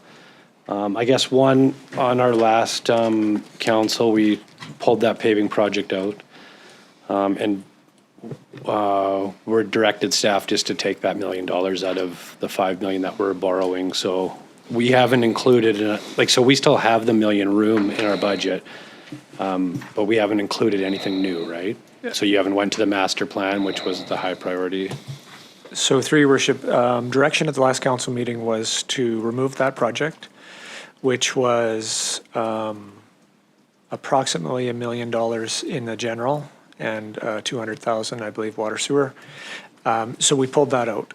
And the motion was, at that time, was not to add any additional. And so what that did is it effectively, we were doing less work, and it meant we were taking less money out of our reserves because a prior decision of not to borrow had been made. And so it was, it just meant we were taking less out of reserves. So if we wanted to add a project, whether it's the one that the delegation was here this morning or a subsequent one. It would just mean we would take more funding out of our general capital reserve to fund it. Okay. Okay, and then I had one other question, just it was brought up, actually, Councillor Parslow had to leave, but it was brought up with by himself and then somebody else in the community, just on the 115th Street east of 8th Street. I guess when that trailer dump station and all that development was done down there at that time, there was a plan to pave that down the road. Is that on the master paving plan, or is that like part of, I guess the tools that guide you and the team, or is that, where is that at? So through your worship, when we had a report and an estimate done for Michael's subdivision, prior to even, I think, the truck waste facility and the sandy dump being completed, and at that time it was close to $20 million to do all the subsequent works down there, because some of the challenges is there's significant underground work that needs to be done, water, sewer, and some drainage. And so 115th has some of that work on it. It has our sewer trunk line, the main trunk line for the entire community goes down 115th. And so until we do those works, we can't pave the road. And unfortunately, there's been some other works that are, I guess, higher priority or in the queue, such as the sewer trunk line that is along 110th between 8th and 13th, and then along 8th Street as well between 110 and 114. We're in the planning phases of that, and that portion needs to be done first. So it's just timing and just how it all fits together. So we've had some priorities that we need to address first. So is there, in the future, that you see that trunk on 115th some work needs to be done, so there's no point in even looking at paving that, because that trunk will need to be replaced? That's correct. Okay, thank you. And then the other part too, I know we've had some discussion about that paving part on the hill, and so I guess just for clarification, there was some things brought up about, we're always looking at our budget and operating, where we can save and on expenses. Operating and capital are two different things, right? Capital comes from PRA funding, which does not affect our operating. So through your worship, Melissa can correct me if I'm wrong here, but a portion of capital is funded by PRA, but the other portion is funded through general taxation, some of it being the general, some of it being water, sewer through the utility accounts, because we are spending $15+ million on capital, and we aren't putting all of PRA into that, so there is a blend. Yeah, okay. Okay, I'd like to make an amendment to the motion that we include the 100B, I think it was, Avenue, back into this, to move the 3.1 million to 4.1 million. So through your worship, we would have some specific numbers, and it could be, I'll look to tab. Is it, so the paving portion, there would be going from 3.1 to 3.9. It's an add of 800,000 just for the paving portion, and then there's some subsequent in drainage, water and sewer additions too, if this was to pass. So if this was to pass, then on the next couple of recommendations, we'll have to adjust those. That's correct. Okay, all right, I'll make that recommendation that we move the 2024 capital budget and paving projects from 3.1 to 3.9 million to include the 100B. Is it 100B? Yep, that's what we'll call it. 100B or Wilson Road back onto the plan for the year. If I get a second, I'll speak to it. Councillor McDonald. The one reason why I wanted to put this back in is not because I voted in favor at first. I felt like there was more information that was brought to me and discussed, but our infrastructure in our community is, like we've got a commitment to move forward with it and bring it back up to speed. This has now been rezoned into our downtown city core. So it's not industrial zoning. So for that alone, I believe we need to pave it. We wouldn't want a gravel street downtown. In our OCP, we've now moved them in. We got more requirements from them to meet because they're in that downtown core. So for that alone, besides all the fact, that's why I wanted to put this back in and why I'm voting in favor of it. So I don't know if there's any other discussion. Just, Councillor sorry, Earl. 1 sec, a procedural question, I guess, through you to Tab, your worship. Does this qualify as bringing it back for reconsideration? No? Because the last one was made through the draft one. It was a recommendation under draft one. Okay. So through your worship, for clarification to Councillor Earl, reconsideration, it cannot be reconsidered due to the fact that staff have acted and took it out. So the amending motion is the correct procedure. Okay. Thank you. Is there any other discussion? Councillor McDonald? Thank you, Worship. I too will vote in favor of this. I truly believe those three gentlemen said it. We have to be open for business. We have to be open for developments in our community. That is our downtown core. That is a highly visible location to our residents, to visitors to our community, to anybody who's looking to invest. You sit at the NAR park as a tourist, you're taking pictures. That is your background right there.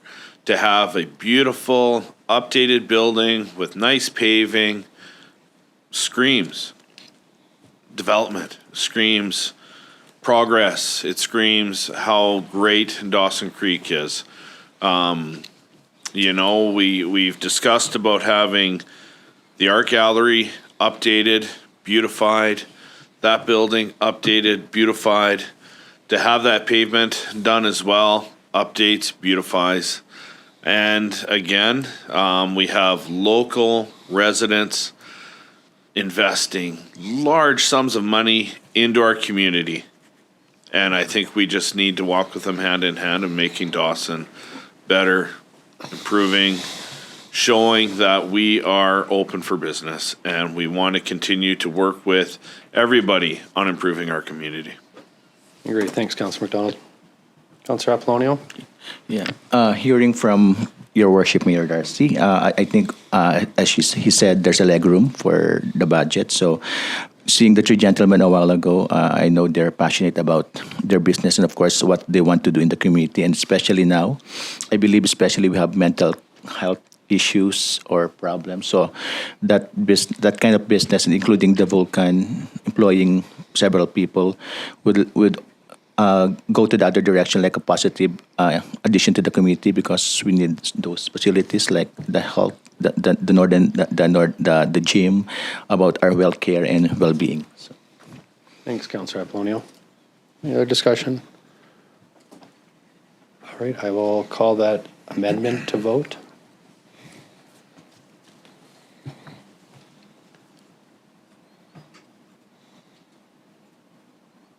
Oh, I didn't. It closed. Okay, I will call that amendment to vote.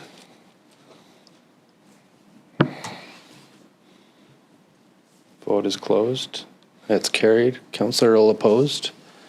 Now with the motion as amended, any discussion on that? I will call that to vote.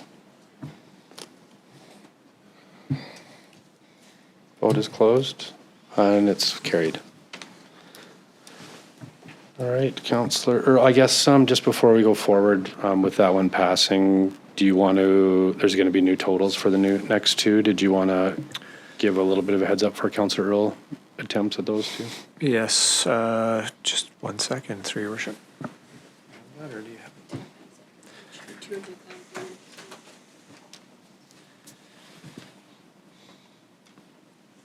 So for the through your worship, for the drainage, we would have to add back in an additional 200,000. Okay. Councillor Earl?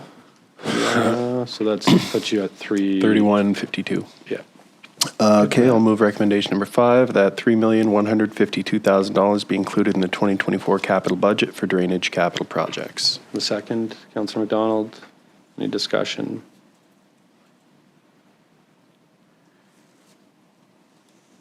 No? All right, I will call that motion to vote.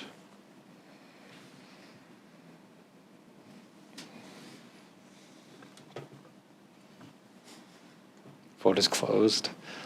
That's carried. All right. And through your worship, just the water, again, would need to be adjusted by an additional 60,000. Okay. 60. Councillor Earl, your math skills are getting put to test today as well. Water? Okay. Yeah. That 4,140,000, 60? 51. 51. Oh, 51? Yeah, 400, or 4,100. 4,152,000 then? 51. Okay, I thought you meant it was 51 added. Sorry. You're killing me, Kevin. The recommendation that 4,151,000 be included in the 2024 capital budget for water capital projects. Do I have a second? Councillor McDonald? Just gonna ask what he does with the bag. Any discussion? I don't make stuff up on the spot, that's for sure. All right, I'll call that motion to vote. Vote is closed. That's carried. Councillor Earl? And through your All in the worship, sewer, yeah. again, for some more addition, an additional 60,000 to the sewer for 100B Avenue. So that'll be 2,005,000. Yeah. Sorry for stealing your math. No, thunder that's there, fine. That's Councillor fine. Earl. Go ahead. So just so we're all clear, I got that. Recommendation number 7, that, yeah, sorry, 2,005,000 be included in the 2024 capital budget for the sewer capital projects. Have a second, Councillor McDonald. Any discussion? No, I'll call that motion to vote. Vote is closed, and that's carried. Councillor Earl?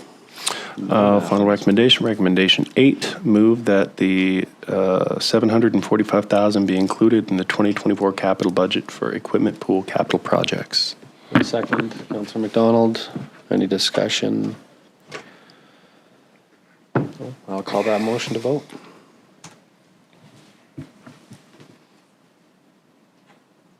Vote is closed. It's carried. All right.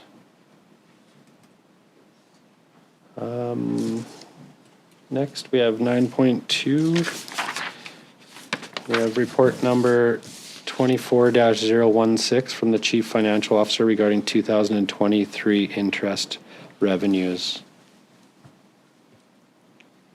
Councillor Earl, did you want to, or were you still on? Somebody else can take it. Okay. Councillor McDonald? Thank you, Your Worship. I'd like to move the report number 24-016 from the Chief Financial Officer regarding 2023 interest revenues be received for information. Thank you, Councillor McDonald. Second, Councillor Apolonio. Any discussion on receiving for information? Just wanted to give a thank you to our Chief Financial Officer, Melissa, for putting this together. And, you know, for how well this is done as well for our communities. So thank you to you and your team. I did have, Councillor Parzel is not here, but he did want me to just discuss, like, do you think we need to bring up a policy on for earned investments? Like on where those investments go or where the earnings go, I mean? So through your worship, we do have an investment policy. Oh, do we? And I'll maybe let Melissa just touch on that. Okay. Through your worship, sorry, was the question on where the interest revenue is recorded to or what type of investments we have? No, where it's recorded to, yeah. So like if there was a policy, like where it goes. So it is recorded proportionately to the funds in which the reserves we hold.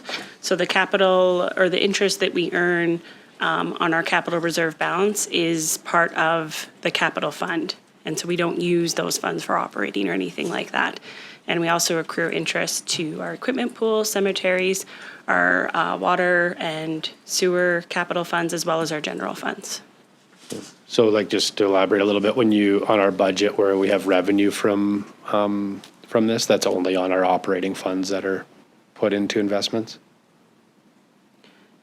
Because I think there was like was it $1 million revenue in operating? Correct. That's the amount of interest revenue that we record to our operating fund. And there's also other amounts that we record to other funds. Yeah, okay. Yeah. Okay, thank you. All right, I'll call the motion to vote. Vote is closed. It's carried.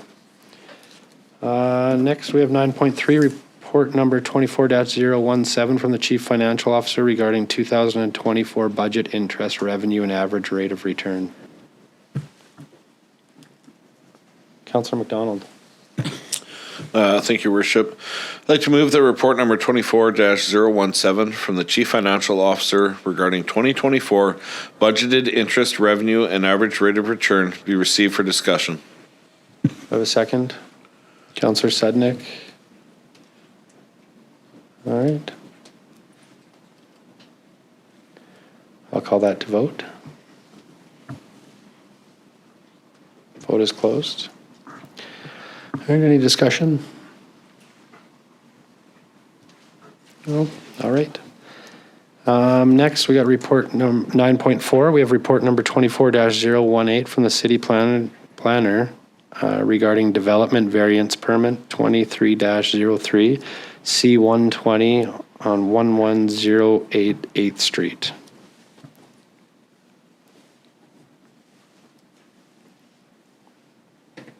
Councillor Earl.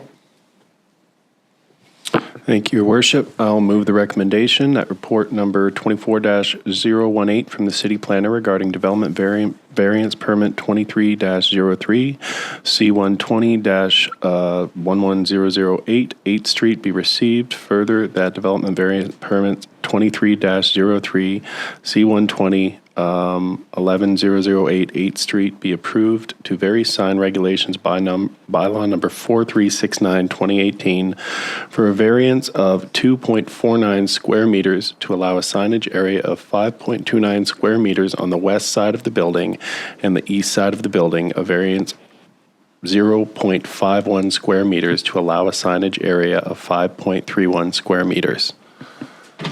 Thank you, Councillor Earl. Do I have a second? Councillor McDonald, any discussion? I'll call this motion to vote. He wasn't part of the, maybe so. Push your card back in, Charlie. He doesn't know what we're voting on though, so I'll include him on the next one. Vote is closed. Oh. You did it too early, bud. Vote is closed. That's carried.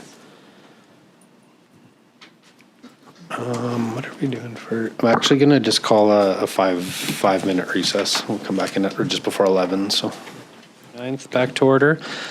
I'm just gonna vary the agenda and go to 16 Committee of the Whole report. 16.1. We have report from the Staff Sergeant Hughes. So, welcome, Staff Sergeant. I will. You just push your button. Welcome. Great. Hand it over Thank to you, Mayor and Council on the board. I missed last month, so I apologize for that. We had some things going on that made it impossible for me to be here. So, getting right into it. These are the numbers that they're most of the numbers that we're looking for, and we're at the end of the year, so we get to report on the year to year by calendar year. So. Comparing 2022 to 2023, our total calls for service were 9,351 calls, down from 9,624, so about a 3% decrease in calls for service.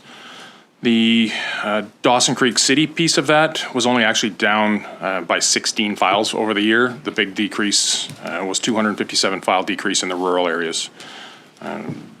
So as much as we want We want the more calls for service. The more people are calling, the more people are reporting. We're not so naive to think that everything that's happening is being reported. So we do encourage the public to call us. I know there's a perception sometimes of we call the police and we're not getting the response that we want, so why bother? But we do keep encouraging the public to call us at everything that they need to call us for. The worst thing that's going to happen is, it may be a BC ambulance call, or it may be a conservation call, or it may be a city bylaw call, and we can shuffle that way. But when we get into the crime stats, the last one, we'll talk about that a little bit more. So all in all, the stats look really, really good. This is the direction that we want them to go in. For the most part, there is a couple of hiccups here that we'll get into. Theft of vehicles are down. I won't read the exact numbers, but theft of vehicles are down for the year, down 26.4%. Thefts from vehicle, that's all your parking lots and your driveway thefts. People going along checking door handles are down 35%. Break-in enters to residences are down 20%. Break-in enters to business are down 40% for the year. So our assaults, as we go through these reports every month, our assaults are all clumped together. So it's all of our violent crime, our assault causing bodily harm, attempted murders, our shooting files, domestic assaults, all of those. So that's the perception is that is skyrocketed, but it's only up 8%. Ideally, we want to see that go down. Saying only 8% is not really fair, because the level of violence, as everyone is well aware, has increased. In November, middle of November, we had 10 shooting events in 5 days. So we brought units in from Prince George. We had units in from Williams Lake, the Caribou Crime Reduction Unit. We had emergency response units in from Prince George. And as everybody is hopefully aware, we've had the Uniform Gang Enforcement Team from the Lower Mainland here on a pretty regular basis. So they were in again this weekend.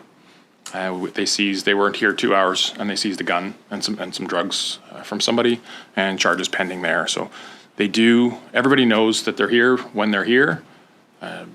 Our local officers are increasing patrols. They're instructed to be on the road every bit that they can. We've got some pretty high profile files that are going on right now in town that everybody is obviously aware of with our missing people.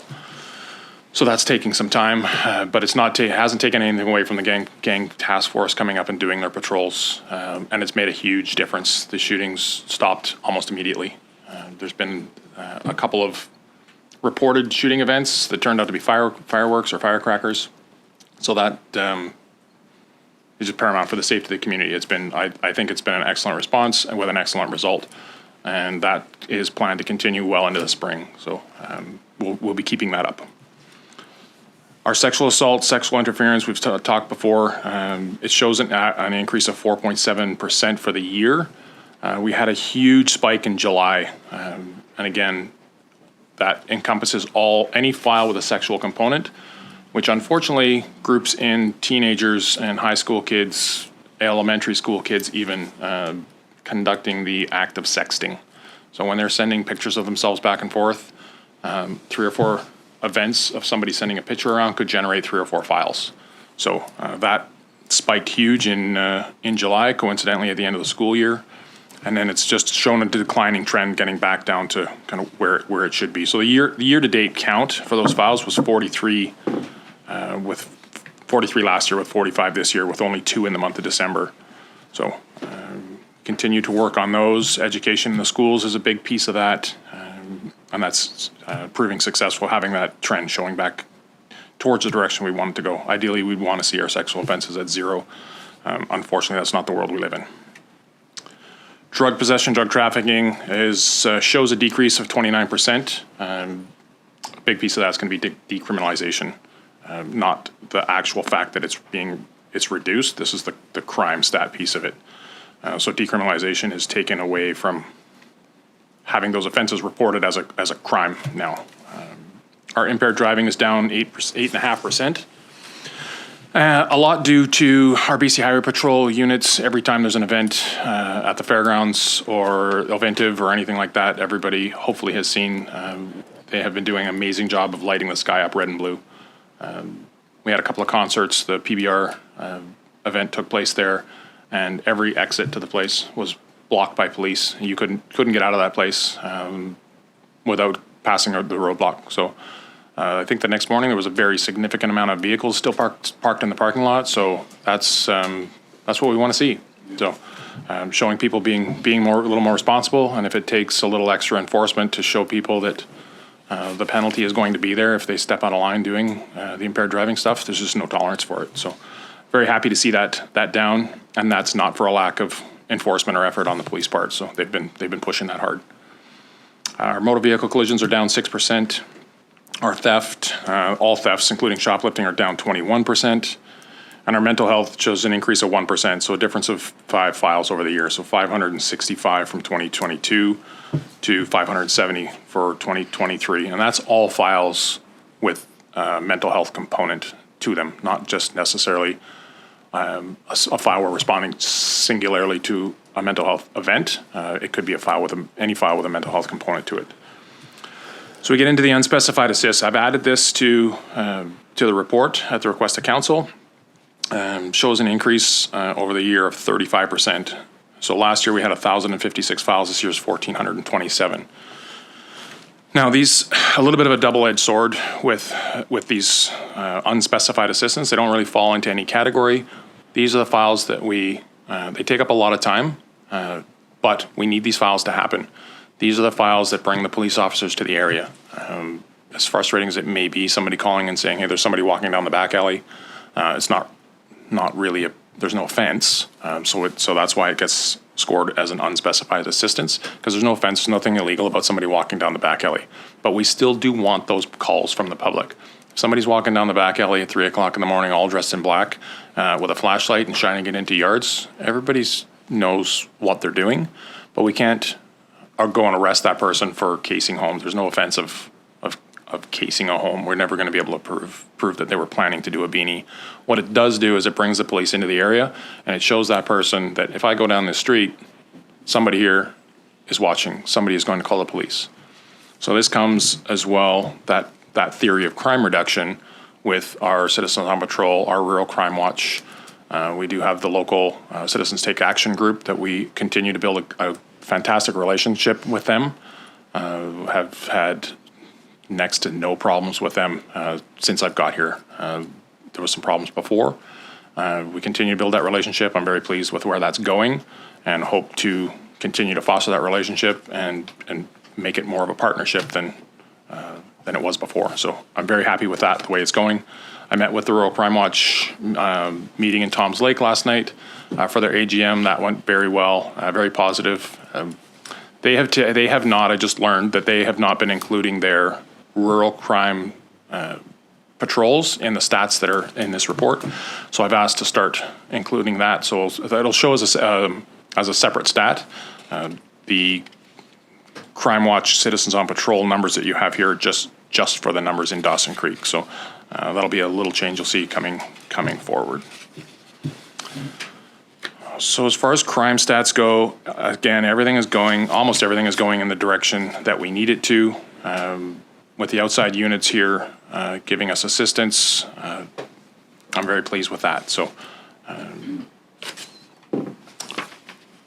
there's a few things going on in town that everybody is aware of. Outside of the general reporting, we have some missing people.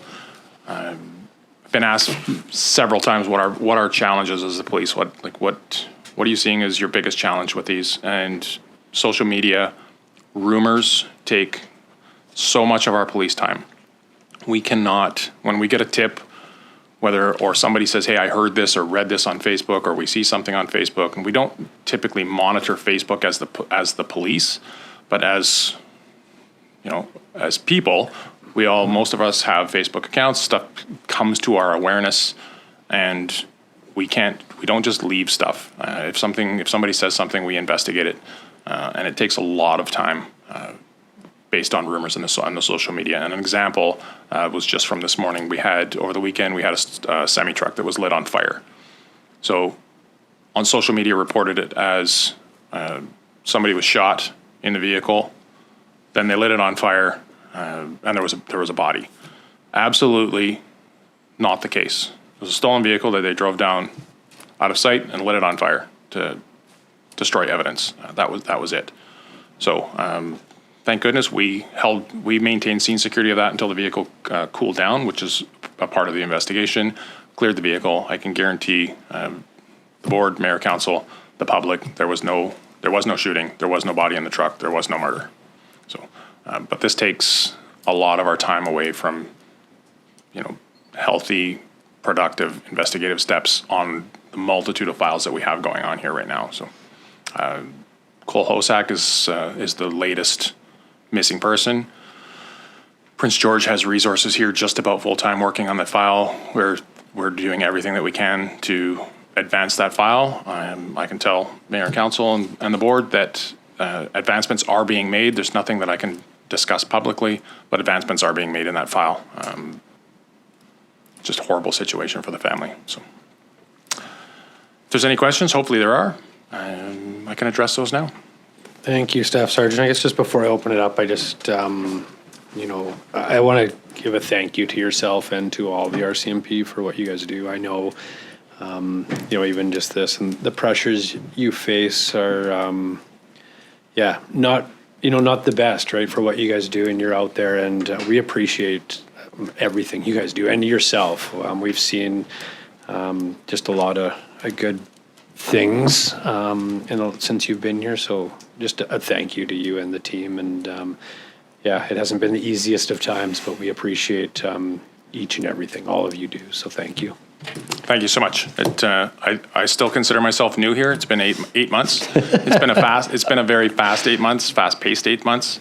But I do very much appreciate yourself and the other councillors that are sending messages and their appreciation and their thanks when things are going on to the extreme that they are. So I pass that on to our members. Our members are very appreciative of Mayor and Council. So thank you so much. I know that you're taking your time out of your personal time to send those messages yourself as well. So thank you very much for that. It's very much appreciated, and it goes a long way with the detachment and the members. So yeah, we appreciate it. Thank you. It's crazy that it's only been 8 months. Sometimes it feels like I've known you for like 10 years. Yeah. Councillor Parslow. So who pays for all these extra resources brought into the community? So as it stands right now, it goes into the policing budget Of the city? of the city. So there is a provincial component of the 31 members. 25 of those members are paid for by the city, and then that's a 70-30 split with the municipal budget line versus a provincial budget line. 6 of those positions are paid for solely by the province. The first set of deployments I've put in for cost recovery on that, and was temporarily approved just on Thursday, I think, last week for the first round, and then I'll be applying to the province for the next round as well. So I'm trying to recover as much of that money as I can. There's specific provincial funding to do that. Each deployment is in the tune of $40,000 to $50,000. So we're looking at recouping most of that back from the province. So I'll have a report for Mayor and Council here probably in another 3 weeks, hopefully by the next count meeting. Good. So here's a theoretical question. I'm a huge supporter of the RCMP for obvious reasons. But if we were a municipal force facing the same issues that led the arrival of support teams from other detachments or units, such as the Jerrett out of Prince George, what would have happened? What extra resources would a municipal police force have at its disposal? If you understand the drift of my question.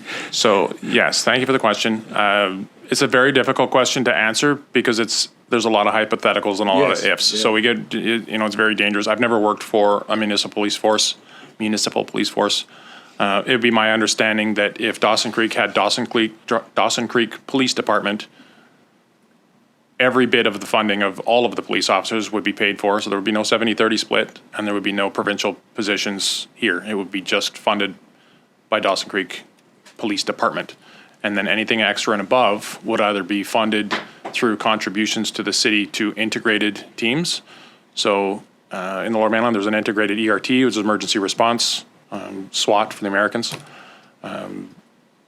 Different detachments fund positions in that, and then they have an integrated team that can respond. Like, for example, there's Upper and Lower Fraser Valley.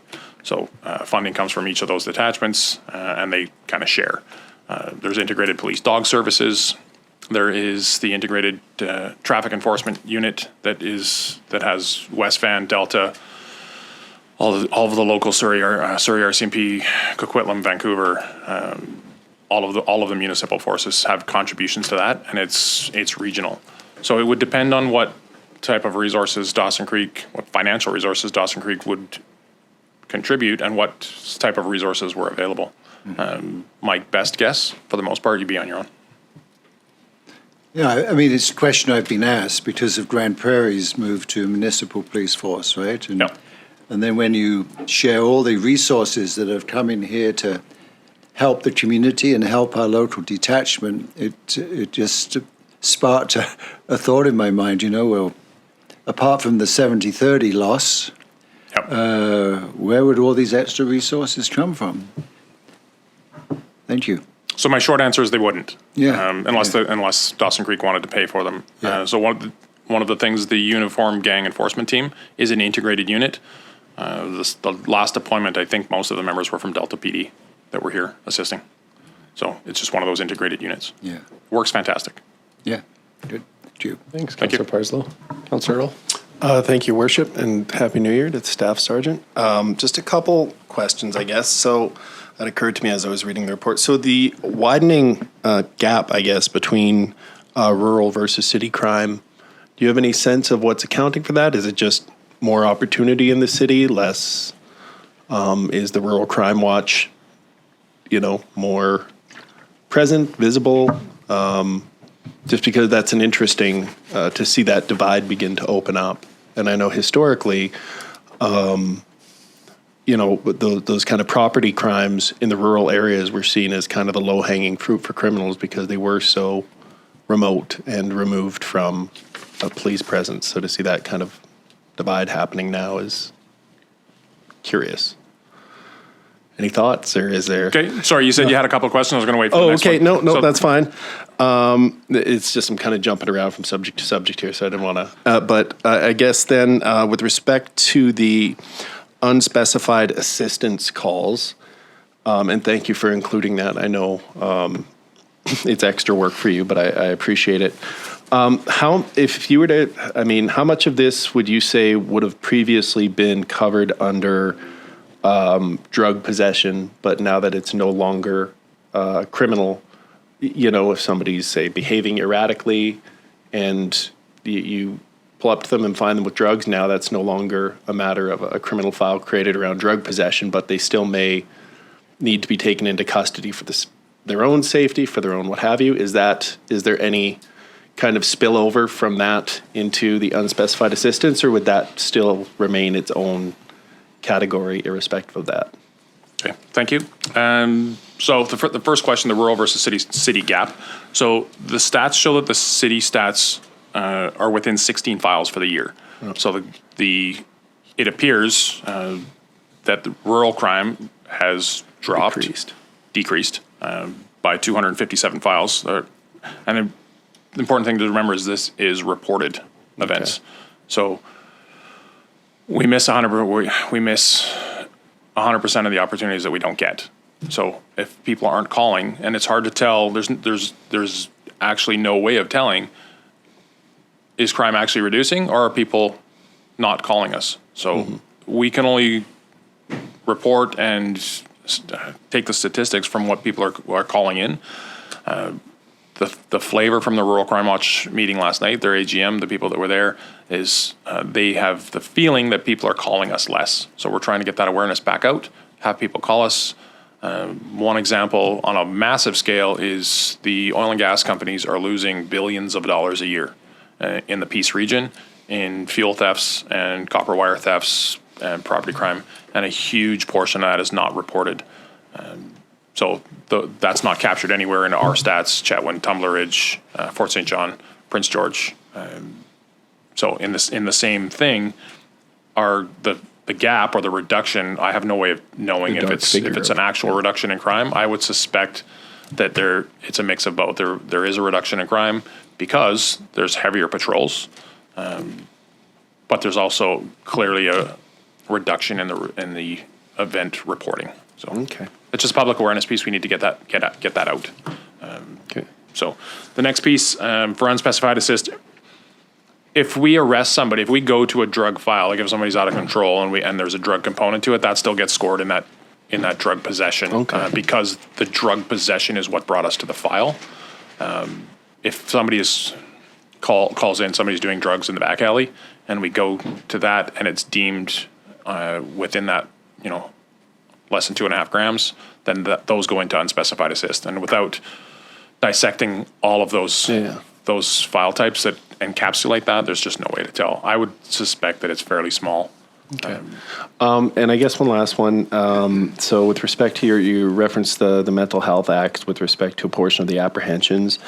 I know this is kind of an ongoing issue that seems to ebb and flow with Northern Health and their responsiveness to the handover of these people and allowing you guys to get back out on patrol. Obviously, you've got a finite amount of people on patrol in any one shift. Having 1 or 2 officers tied up for a number of hours when that person would be better seen to by a social worker or a healthcare professional, it's counterproductive for everyone. Is Northern Health responsive to that, or do we need to follow up as a stakeholder and urge a bit more responsiveness?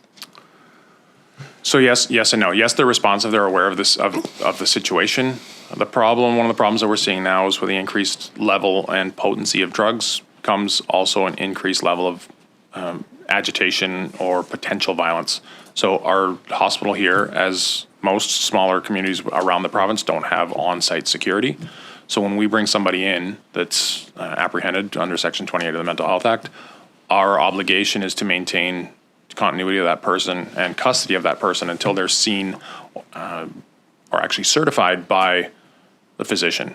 So the nurses can come and deal with the person, a doctor can come, but until they're either certified or released, we are required to stay on scene.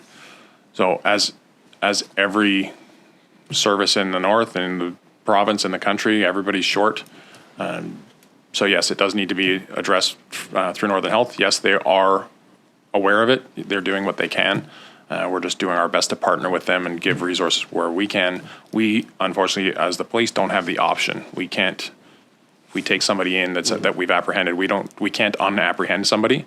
It's right to the end. We are there until that person is certified or released by the doctor. So okay. Thank you. Thanks, Councillor Earl. I had a few questions. I'll just start at the top of the report, but just the vacancies that's in December. There was 4 hard and 2 soft. Is that still where we're at today? Or I know that you've said there was 1 or 2 on the way or here, new members? Yes, we got 1 new corporal in November, I believe, and then we've got a constable coming out of depot.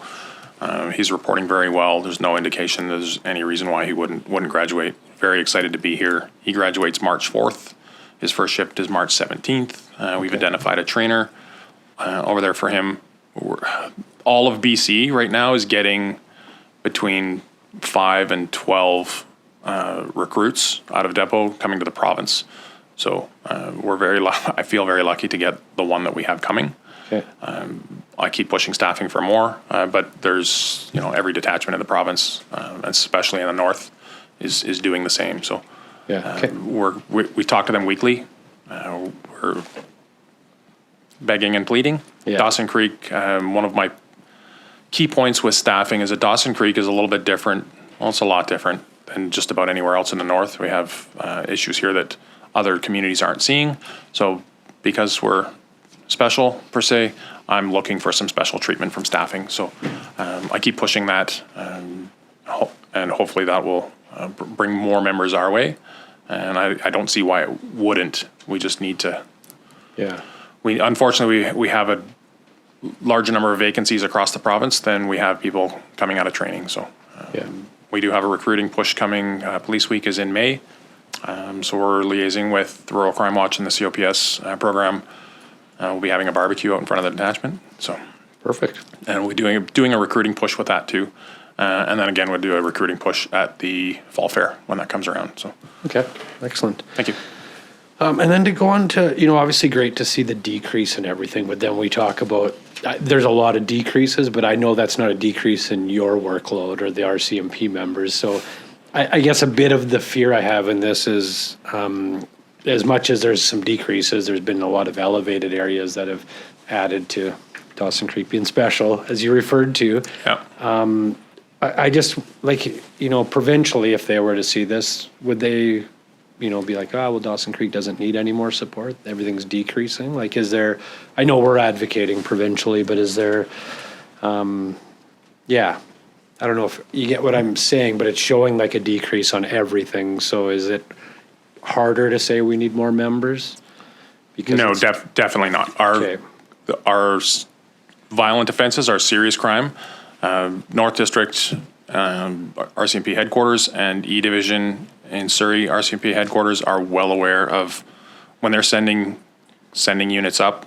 It skeletonizes different detachments and different units to send them up here. It's a huge strain on places like Williams Lake. Prince George is short when they send teams up. The uniform gang enforcement team in the lower mainland, it skeletonizes them to bring them up, and it causes a strain for the other members. And that message has been very, very clearly conveyed, and it's heard very loud and clear all the way to the powers that be. So there is no fear of crimes reducing. We won't worry so much about them. They are very aware of the level of violence that's going on here and the resources that are needed to do that. Yes, we're down shoplifters. That's fantastic. But one member can do a shoplifting investigation in a day or two. Our homicides and missing people take dozens of officers, like hundreds of hours each. Every little task has to be investigated, and they're aware of that. So we've got really good support from them, and that's shown by who's rolling around town. Yeah. Definitely. Not to worry. Yeah. Okay. Thank you. And then another thing, I was at the Rural Crime Watch, maybe it wasn't their AGM, but they had a celebration at Christmas time, and I talked to quite a few of the members there, and there definitely seemed to be a flavor that they want to help more and they can do as much as they can. So have they had those discussions with you on I think there's a couple hundred volunteers on the Rural Crime Watch, but about, is there ways that they could be utilized more to assist you? Has there been any discussion with them on that? Or? Yes, they have a system. I think it's called One Call Now, and it's a fantastic system, and it's a phone text, like mass text information. Okay. But we have to be very careful of what we're sending out to them. There's privacy issues. There's all kinds of safety issues. They want more information, and they want us to utilize that system. They pay for it. So we utilize it as much as we can. They're just the Rural Crime Watch, unbelievable amount of hours put in by those folks. They just do a fantastic job. And last year at the AGM, they've got 2024 completely full of their scheduled patrols, except for 5 weeks. For the whole year? For the whole year. They're missing, last night they said we have five weeks left to fill. And that was, I think, 159 patrols last year by 71 or 81 people. They didn't give me a report. I'm just going by memory from last night, but it was 71 or 81 people that did that, and they have a couple of hundred people that contribute, and those people are still keeping an eye out. Those are just the formal patrols that they're going on. So that's impressive. They do a fantastic job, and all it takes is a drive-by sometimes. Oh, there's somebody's slowing down. Somebody's watching us. Yeah. Maybe we'll pick another day. Exactly. So, and if that day, the next day there's somebody there again, and the next day there's somebody there again, it's like, I'm going to pick somewhere else. Yeah. So. Yeah, exactly. So. Yes, they're asking to do some more, but they are limited with what they can do, and they are doing a fantastic job with what they're doing. more patrols. That's on kind of on their management to have more scheduling if they can, but they're doing a great job. So. And I guess because it's rural, if there was areas in town that were like needed of assistance, is that something that the Rural Crime Watch, or is that where the COPS program would come in? That's COPS. Yeah, okay. Okay. Thank you. Councillor McDonald? Thank you, Worship. You know, on that information, I would plead to our local citizens that rural crime numbers are way down because of such an active rural crime watch. And, you know, I would ask that more people volunteer with cops. But more to that, I would thank you for building the relationship with CTA and those in the CTA that are willing to work with you now, because it's probably making a huge difference in our community. People, if criminals know that our community is watching and pay attention, it's going to make a difference. So thank you very much for taking the time to get out with the CTA and mend that fence, build that relationship, and utilize those community members that want to make a real difference in our community. Thank you. And thank you to them. Thank you so much. Thank you. If there's no more discussion, thank you again, Staff Sergeant, for coming in and for everything. It's my pleasure. So, thank you so much. You bet. Your Worship, have a good day. Thank you. You too. Thank you.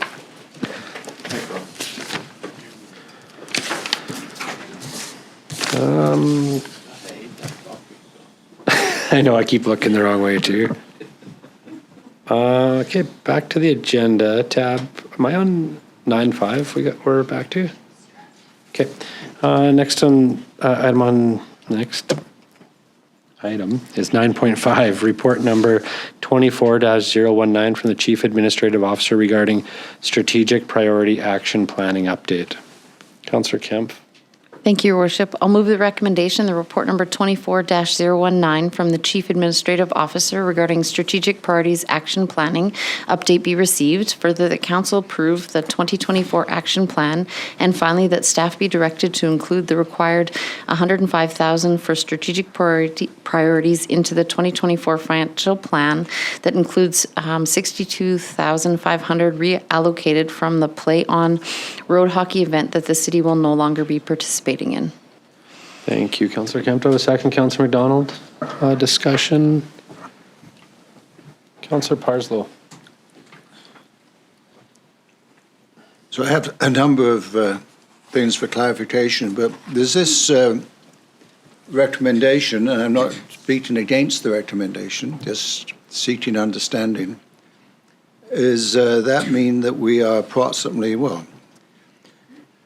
putting in another, let's say, 40-odd thousand to our budget?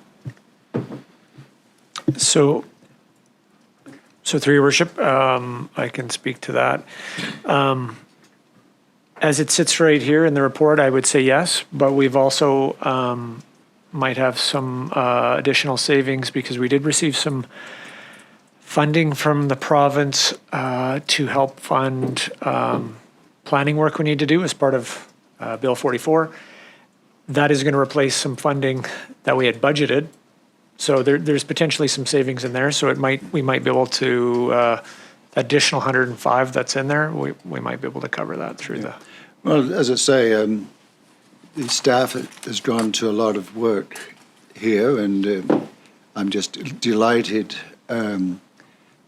with the this whole move. I think it's needed, and I hope it becomes the way the city does business.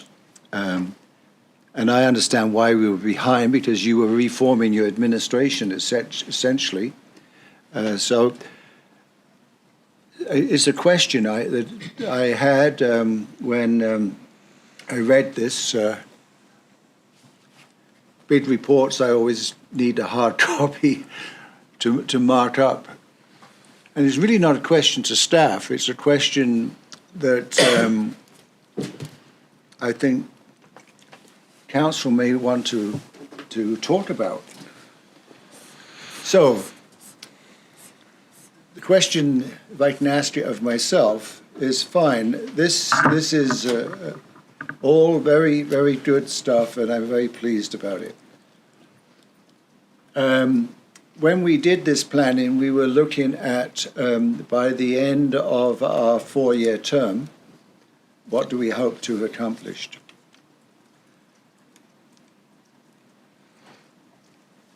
The reflection that I have is, are we doing enough in year 1? And I know we're not, I'm calling this 2024 year 1. If we're not, what extra resources would be needed?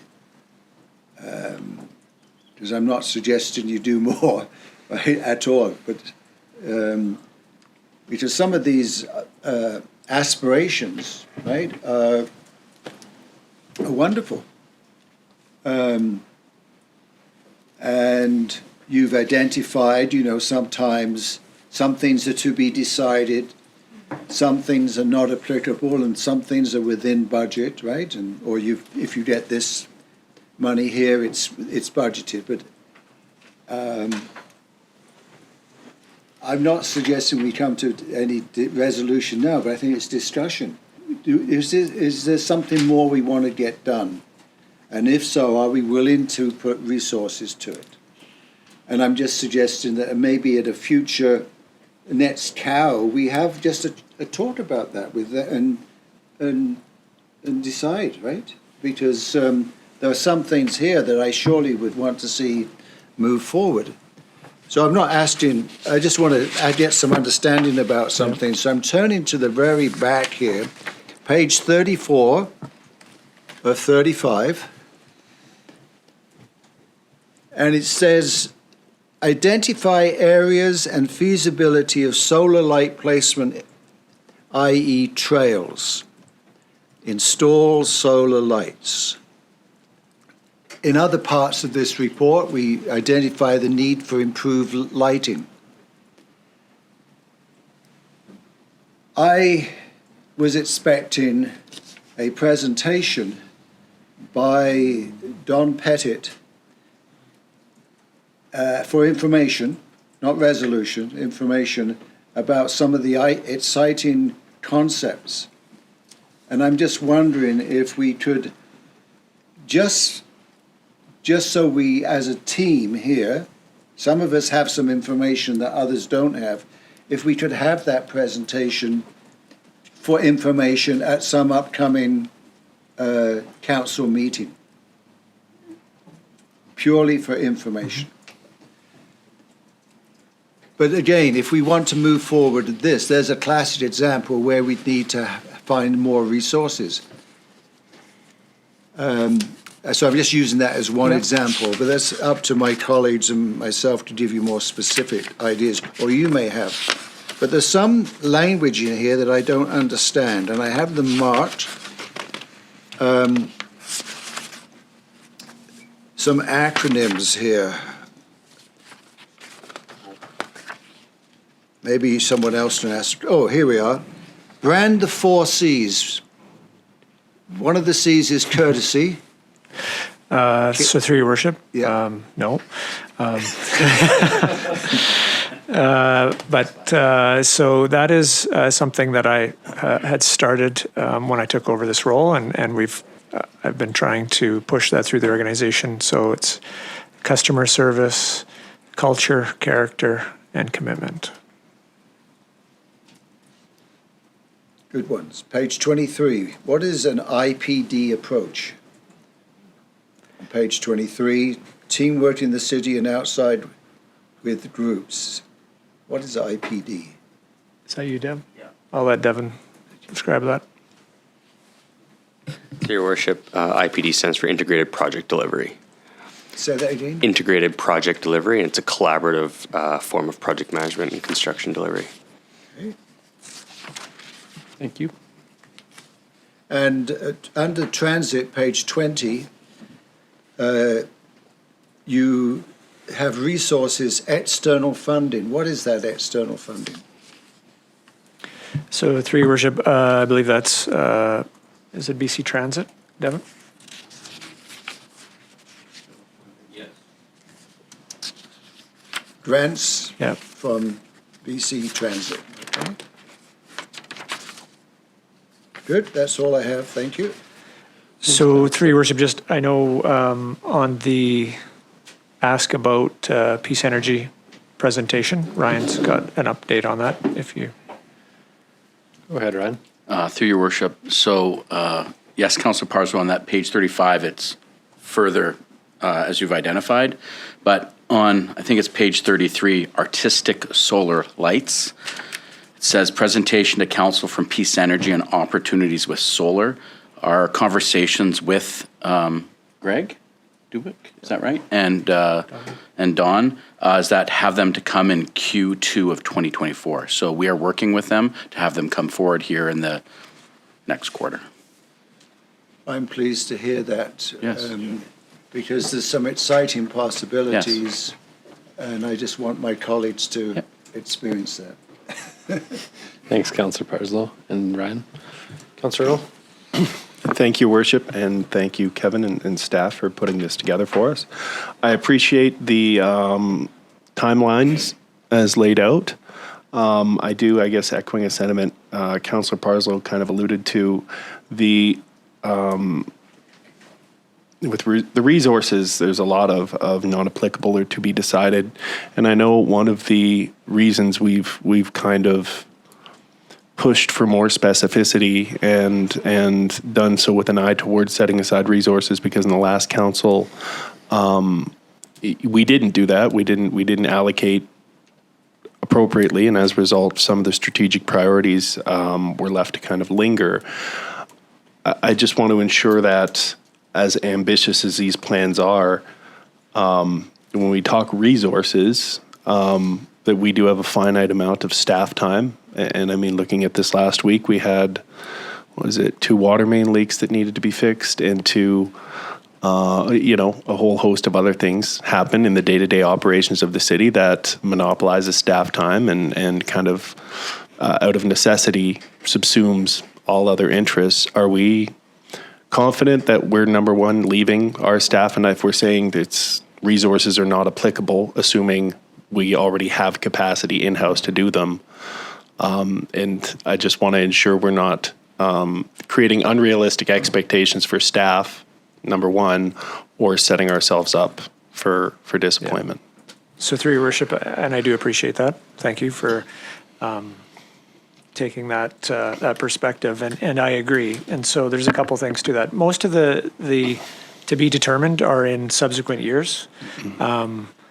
So that this is a living document, and it's going to evolve. And the way I see is, we're going to see as we report out regularly on this how we're doing, and things will adjust. I had stressed with my staff to try and take a realistic approach to what we could do in 24 specifically. And I think they did, but they would be the first to tell you that with their day-to-day, and then you put this on top of it, it's significant. Now, some of these items are intertwined with what you do every day, so that's okay too. But as I indicated in the report, that we have what we know we're going to do each day, and then we have things that we don't know we're going to do each day, such as water leaks or issues at a facility or whatever it might be. So management team spends a lot of their time dealing with day-to-day issues. And we have some shortages in some areas, and we're hopeful that when we get a couple positions filled, that will help to alleviate it. But going back to what Councillor Parslow said is, if we want to further some of these items along, really the only solution is resources. And most of these items are led by my senior leadership team and their management staff. And most of those folks are stretched to the limits right now, even with this integrated in there. It's going to be tough. But again, we'll report out. We'll keep, we'll be realistic as we report out just how things are going and how that will evolve. And one thing we learned through the process is just what comes with a strategic priority, right? Like we looked at those 5 areas, which I think are fabulous for the community. But when we sat down and unpacked them and look at them and all the action items of what success could look like, it's fairly overwhelming, to be honest. And as we sat in that room subsequently after a meeting with council and sat with staff, and we worked through all these and tried to piece the puzzle together of, okay, when could we get to this? When could we do this? What is the logical timelines? It became apparent that there is a lot there. So, but at the same time, we want to try and, because I think I speak for my staff, we all feel good about those strategic priorities and we want to see them move forward. So there's that willingness to push some of that forward. But like I said, we'll report back and as we move along. Okay, and I guess just a follow-up then, through your worship, through to staff. As those reports come back, I mean, I'm not sure how formalized it is, but are staff going to, because I know we've got kind of a ballpark figure, when we request out of the blue a report come back to council, there's staff, because whether it's $2,000 or $3,500, I forget what the kind of the ballpark figure is on average, but it's important for us to know that as we load that work onto you. And without creating too much work, I think it would be, as people are dedicating time towards these strategic priorities, important for us to have an idea of, X amount of hours at this cost, so that we know when we're coming up with these ideas at a high level, and voting on them with the best of intentions, what the implications are for cost. Yeah, and I guess as we discuss it here, sitting here, one thing that pops into my mind is what the perception of council of how much time percentage-wise that my staff might be focused on strategic priorities and what the reality of it is. Yeah. I bet you staff doesn't have 20% of their time. I think that'd be a stretch to focus on strategic priorities. Most of it's probably on all the other things that, whether it's legislation from the province, whether it's a delegation that came today and talked about childcare, there'll likely be some things that come out of, we need to look into some of that maybe.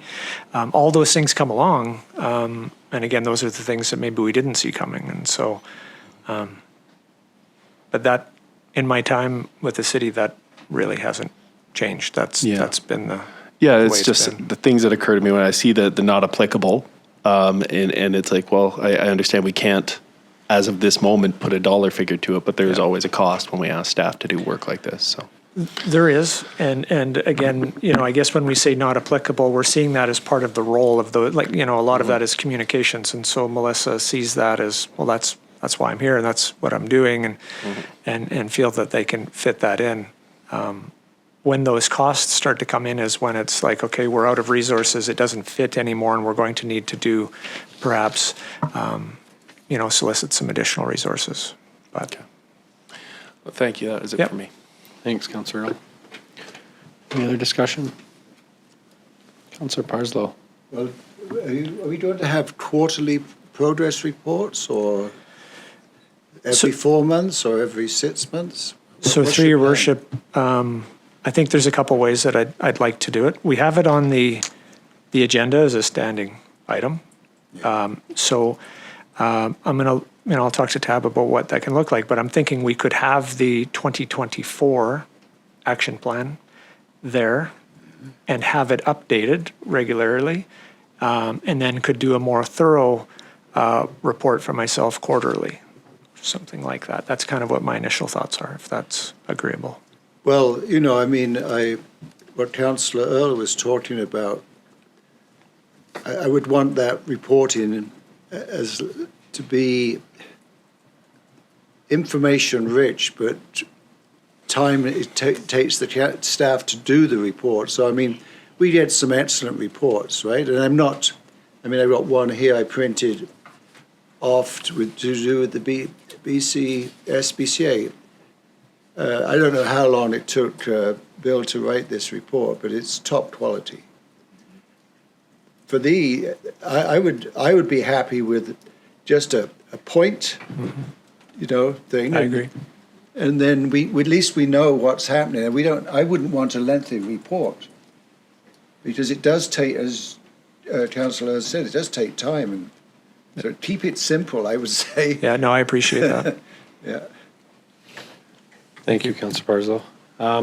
Just want to thank you, Kevin, and your team for putting this together. I know being in here, how much time you've put into this, and everybody. I'm excited about it. I think the first, as much as I'd like to see all these things get done in the first year, the reality is the first year last year was really rebuilding your team, and you have an unbelievable leadership team, and that's speaks for yourself too. So I look forward to this year and seeing where we can go. And then I guess a little bit when you say that 20% of the time is strategic, I would, I think it's more than that. I think when you look at some of these, like whether it's relationships or I feel like there's been a shift in the culture, and we're seeing that everywhere, at least what I'm seeing. So as much as, I get the bones of this and the meat of it is maybe hard to do all of it, but I feel like, us creating this together has made a shift on its own, and you just see it. Like there's a really good culture, like everybody seems to be focused on, the customer service, relationships, like all of that. So I just wanted to, a thank you to you and the team, and yeah. Thank you, I appreciate that. This year, so hey, you're welcome. Yep. Any other discussion? No, I'll call this motion to vote.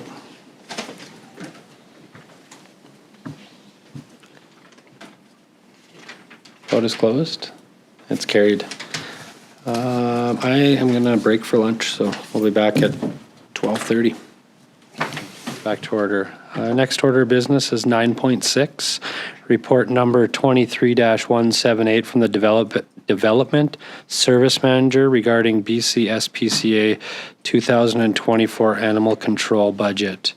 And this was deferred from December 11th, 2023. So is the recommendation here, is that what's on the floor, Tab? Or is just the report deferred? Through your worship, yeah, it's just the report. The report in its entirety was deferred. Okay, so there's no recommendation on the floor? No, that's correct. I don't. Through your worship, maybe a recommendation or a motion to discuss, and then you can have a wholesome discussion, and then, or if you want to make a recommendation directly, can go from there. Okay, thank you, Kevin. What's council prefer? Councillor McDonald? Thank you, Worship. I'd like to make a motion to open for discussion. Second, Councillor Kemp. Call that to vote. Councillor Parslow.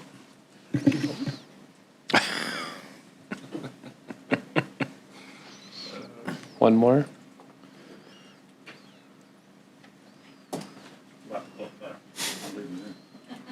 Vote is closed. It's carried. All right, Councillor McDonald, do you want to start us off? Sure. Appreciate the report, really do. I'm happy to see the SPCA is trying to work with us on our animal control budget. I'm still not convinced that this is the way we should be going. It is still a large increase to what was there previously in 2022, 2023. I still believe there's possibly a better way for this community to spend its money on animal control. I believe that we could possibly go down the road of spending that money on more bylaw officers that could be doing a mixture of animal control and helping our existing bylaw department as it is right now. And I'd love to hear any other ideas. Thank you, Councillor McDonald. Anyone else? Councillor Earl? Yeah, I mean, I appreciate the work staff's put into spreading the increase out over several years so as to dampen the impact of that price increase. It's still incredibly frustrating, and while I'm not necessarily opposed to the idea of more bylaw, the issue, of course, is still going to be containment and kenneling and the setup required to keep dogs, which we'll either have to contract to the SPCA, which I'd imagine will, cost significant, especially since now, it's on an ad hoc basis as opposed to a contracted thing. Or we'll have to develop that capacity in-house, which means land and buildings and maintenance and insurance and. So, I mean, I'm frustrated by this situation, but I do. I think our options are limited, other than just significantly scaling back the service provided to include only dogs as far as the capture and containment goes, and then I'm not sure, but I think expecting that we're going to get an equitable or an equal level of service for the same money if we bring it in-house is unrealistic in my experience. And those are kind of my preliminary thoughts on seeing the report. As painful as it is, I think keeping the SPCA as the provider, because there's not any other options in BC as far as I'm aware other than to bring it in-house. And that's a capacity we'll have to build out. Thanks, Councillor Earl. Councillor Parslow? Well, in the report, it cites different municipalities. I would like to know from staff, how does Tumbler Ridge handle this matter, and how does Chetwynd handle this matter?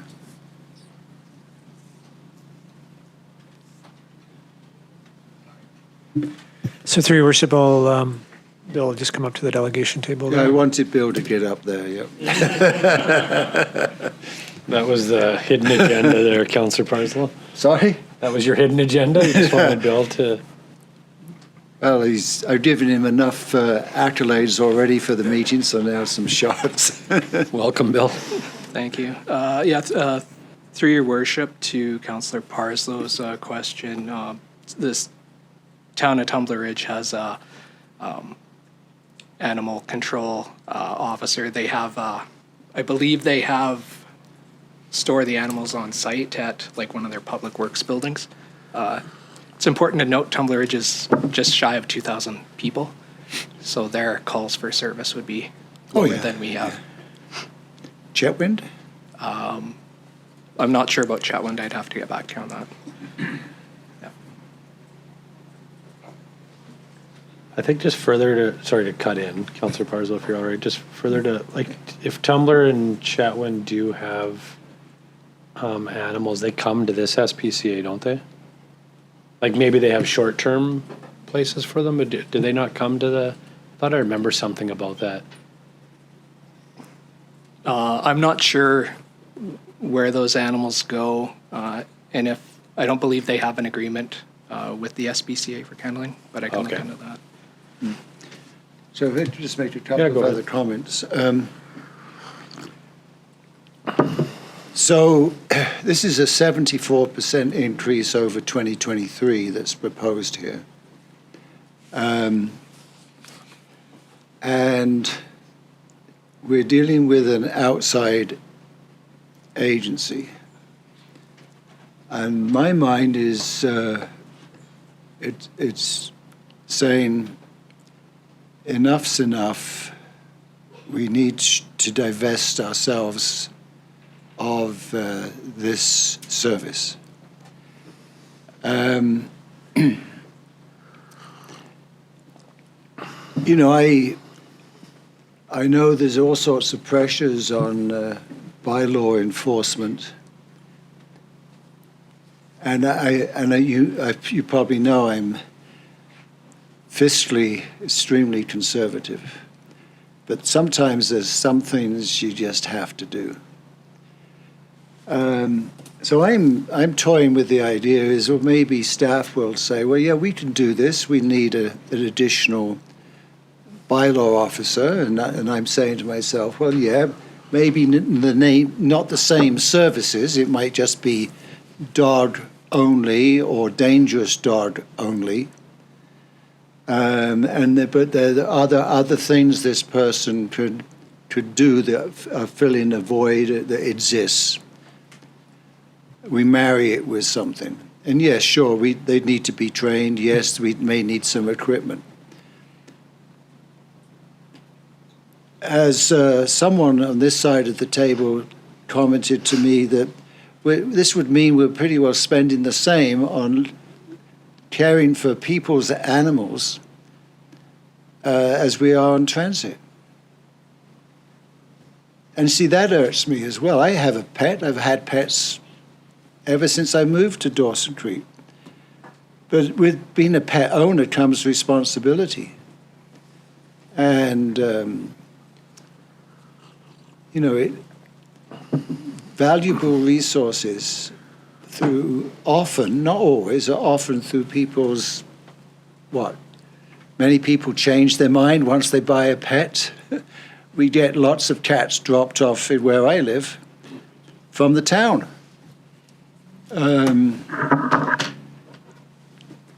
So I'm really torn about maintaining the service that we have. I recognize that feral cats can become a problem. The only thing that I'm really concerned about is dangerous dogs.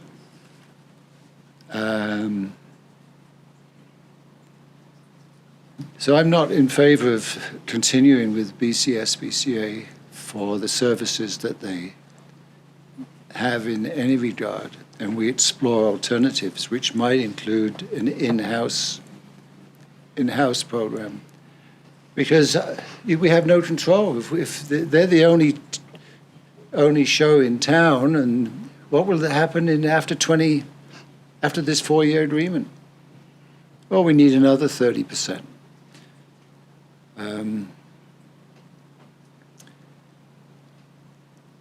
I'm also know that the backbone of our economy is small business, not just Dawson Creek's, but Canada's economy. And why not see what the business community or entrepreneurs may come up with? They may have some better program. Or do we expand our use of the services we use for beaver and pigeon control? But I'm definitely not going to support BCSBCA for sure. Thanks, Councillor Parslow. Just wanted to add a couple things. One,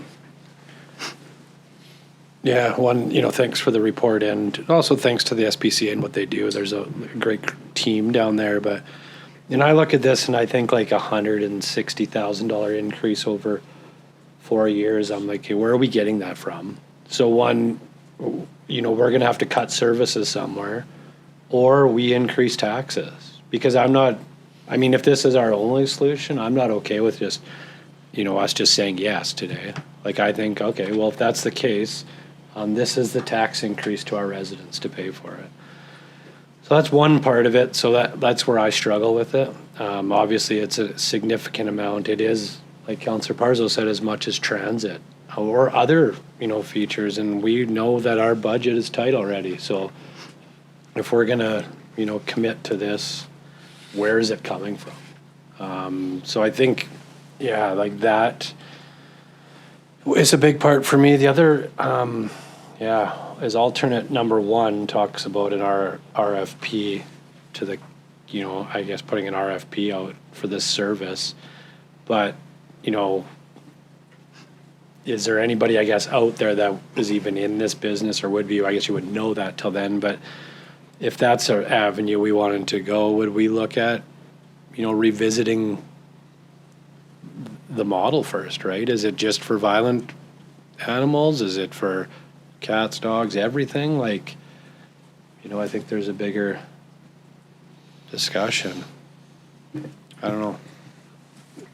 So through your worship, I mean, definitely this discussion is about the service level for the community, right? Everything from what we have today to maybe not having animal control at all. And I know we've chatted, I probably chatted with each of you in some degree on this, is we don't know what no animal control looks like in the community because we've had it for so long. And, you know, worst case scenario is if we have no formal animal control, as people take care of it themselves. And that could be very problematic in the community. And if we choose to go with no animal control, council needs to be very aware that if there's a vicious dog, something happens, bylaw officers are not going, RCMP are not going, because RCMP are very busy with what they're contending with. People will be left to deal with it on their own. And that's just the facts. Now, in the report, there's a number of options that have some blends of that. Again, the one option of animal control and bylaw officers with SPCA doing kenneling, well, that's actually more expensive because the kenneling option is just about $300,000. We go to an RFP, see what's out there. We could do that. These, whoever's doing the animal control would have to adhere to our bylaws, to the, there's an act in there as well that they need to make sure that they're, the Prevention of Cruelty to Animals Act. So there's certain things that they need to adhere to that will certainly just drive their costs up. But again, we don't know until we go out and ask the question. But before we do that, I guess council needs to, do we want animal control in the community or some form of it? And then if we do, what that is, and then we can explore that particular option. Staff is, at council's direction, went and asked and researched and dug into what others are doing around the province. And a lot of them are either utilizing the SPCA or have in the past gone away from it and are going back because, again, as council indicated, once you start doing it on your own, you probably quickly realize you can't do it nearly as economically as probably the SPCA or another. So, I wish we had a clear option that was more favorable for council, but none of them really are all that great. So what about like in the, I guess it's new to me. I don't know what level we're required to have. But if the only level we're required to have is we're here to make sure our communities are safe. So if it's just having the tools in place to protect the community or make it safe against violent animals, that means maybe having one bylaw officer on plus a vehicle and, the tools to deal with that. What does, or are we required to have when my dog is out because it jumped the fence? Is the municipality required to have somebody?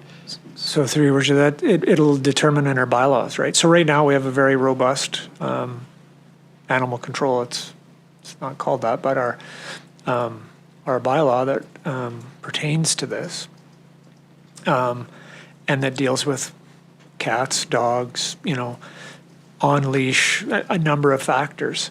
So the first thing, if we're going to reduce our level of service, we need to change our bylaw so that we're, and then that bylaw would dictate whoever's performing the service, kind of what that level is.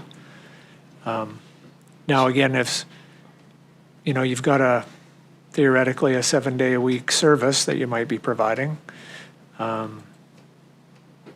and if you're just dealing with vicious animals, you'd have to be very clear what you're talking about. So are you waiting until there's an attack, or are you taking more preventative measures, which is why, there's stuff talking about making sure animals are on leash and, licensing and all those aspects. There's a lot of questions to be answered there.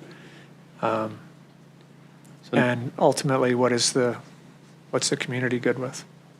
So all of these procedures and I guess the outline of our animal control is all in our bylaw. None of it's provincially mandated how we like do some of this. Like it's all something. Well, how we do it, and I know there's provincially regarding how the animals are kennelled and held and all that. That's I don't know about Bill, if you have anything on our own bylaws that are specific to provincially. Well, that referenced thank you, Kevin, and through to Mayor. There's the Canadian Veterinarian Medical Association Code of Practice for kennels. There's the Prevention of Cruelty to Animals Act that we need to follow because that's legislation. So that's really mirrored in our bylaw and in our agreement currently with the BC SPCA. So with those in place, there's room to adjust the bylaw? Like it's not strictly following federal and provincial? I guess we need to evaluate what level of service and what business model we would want to deliver and go from there. Okay, thank you. Councillor Earl? Thank you, Your Worship. I guess just another follow-up. I know there was some confusion in previous discussions with the SPCA around to what extent they provided service in the regional district. I don't recall if they had a formal agreement with them, but our concern as expressed was that, if we're going to be paying a premium for what we were paying, this isn't something we're interested in subsidizing the rural district on. I don't, that would, and I got the impression that, it's one of those things that, well, if we're called, we're not going to not go if there's a dangerous animal or an animal in distress. And I don't want them to not go, but I want to ensure that the city of Dawson Creek and its taxpayers aren't being used as a backstop to fund operations throughout the entire region, and that we're not on the hook for the RD who now can say no or to, I know Poos has their own animal control through bylaw, correct? I believe they do. Okay. But yeah, I want to ensure that this contract or whatever deal we arrive at specifies we're not going to be subsidizing the regional district's animal control because. So through your worship, we had asked this question directly of the SPCA, and my understanding is that the city of Dawson Creek is not subsidizing any of their rural activities, I guess, any of the work that they do with animals, whether they take them in or respond to them. We're not subsidizing that. That is funded through other means, whether, fundraising, donations, whatever. So that's what we were told. Okay. But once again, the base operating cost of that facility, if it's being funded by the citizens of Dawson Creek,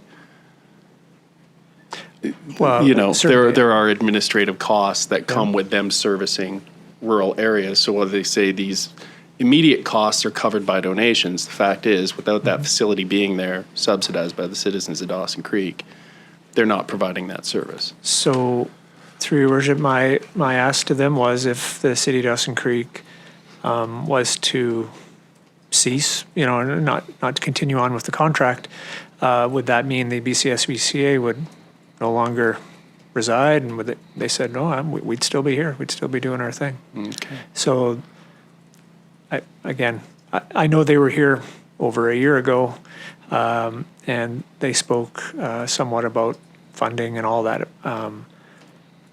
but that's what they tell me. Okay. I guess one thing too is, say we were to go with alternate B, and that I'm assuming is putting it out for RFP. When does our current contract expire? And sorry if that's in here, but May, is it? Oh yeah, May 31, 2024. Okay, Councillor McDonald. Thank you, Your Worship. I guess the part I struggle with, full service from BCSBCA right now is $344, including all animal control. But if we take animal control on ourselves, they're still going to charge us $294 for kenneling. So it only costs them $50,000 to do all of our animal control. Like, I don't see the justification in the numbers there, honestly, right? It'll cost us over $200,000 to do animal control, but they can do it for 50.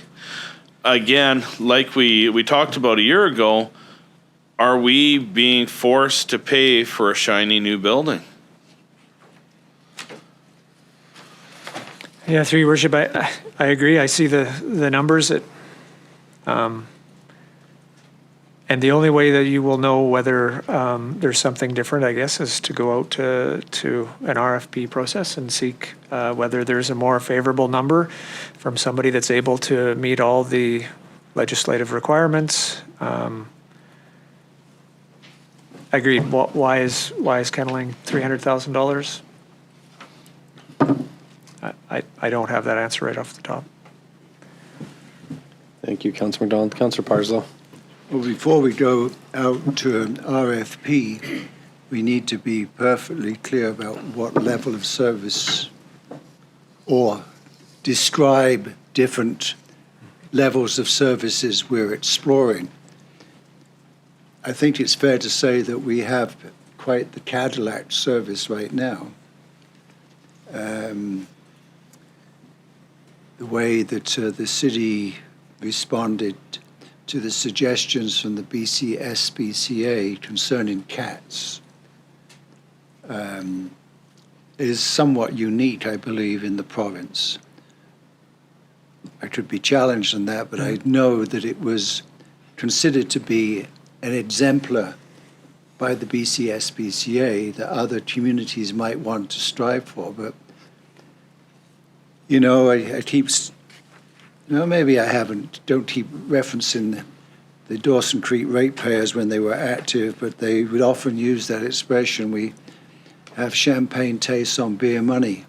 And I suggest this is a champagne level of service that I don't think we should feel obligated to maintain. So if we do RFP, I think we should have some different levels of service. For me, safety is very important. So dangerous animals is a necessity, I think, to have some response capacity. The rest is option. The BCSPCA will be here because cruelty to animals, right, is a very big topic, and that will be still part of their service. We're just talking about the kenneling, the dog catching, and so on. So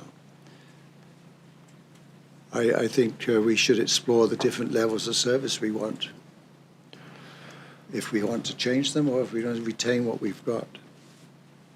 I guess hearing a little bit, I mean, I don't know if I'm speaking for everybody, but if we wanted to go RFP and maybe look at what that means to do reduced service levels, would it be best to give direction to come back with what the different options are on service levels, or to go through that, or is that something we can give right now? Because I think I feel the same way as Councillor Parslow. Like, it's about, what's a safe community. Yeah. So through your worship, I think you could give us that direction, but we need some parameters, some framework to, everything from a current level of service down to whatever the minimum level that council seeks. We can then explore that, put together something that would go through a proposal process and see what we got. So would that mean coming back first with we can develop a bit of terms of reference, so to speak, that we would bring back and say, this is what we're going to go out seeking information on, A, B, C, and D, whatever it is, the different levels, just to confirm that we've hit the mark. That way, if we've found out some additional information going through that process of why we can't just deal with vicious dogs, as an example, why there's more has to be attached to it, we can, check back in with council and say, here's what this looks like and why, and just get that final check off before we go out, advertise. Okay. Devin wanted to. Go ahead. So through your worship, just to add some clarity to the cost, there was a question about whether why the cost for kenneling only and why the cost for animal control and kenneling were so close. When you actually look at on page 9 for clarity, when you look at the different cost estimates for animal control and animal kenneling, you're looking at about 6.2 FTE is what the SPCA has provided. A large part of these costs are just in wage. You look down in the next page, on page 11 of your PDF, you see there's only about 5 FTE. So there's a base level of service for a kennel based on what the SPCA has provided. So that difference in cost looks like it's just simply 1 FTE.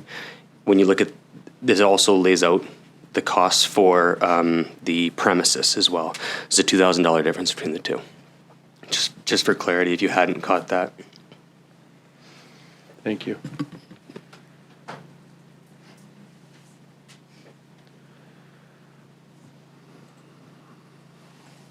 Councillor Parslow. Just information. So if I live in the city of Dawson Creek and my dog is lost, someone finds it, they take it to the SPCA, they kennel it, the dog of course will be licensed, as all dogs need to be licensed here. Does the SPCA charge me for their services, or is that an option?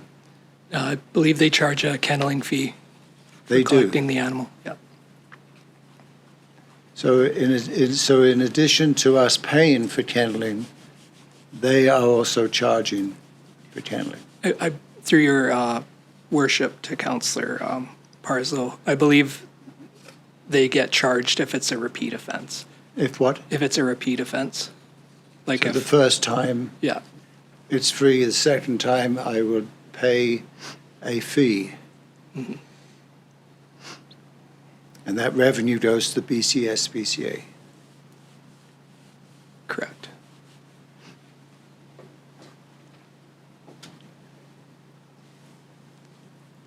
For something that's already been paid for.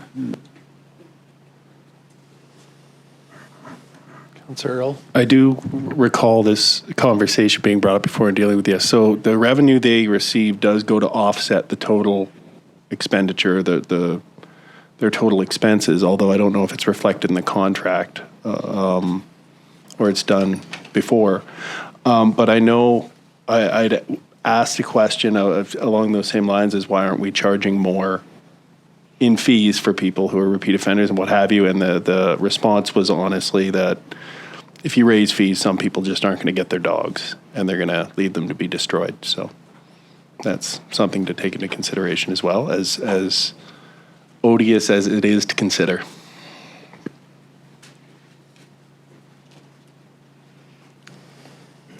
Can I, through your mayor to Councillor Parslow, can I add the impound fees for those dogs is subsidized? Like in 2022, there's 22,972 collected, and then that goes towards our contract, so it is accounted for.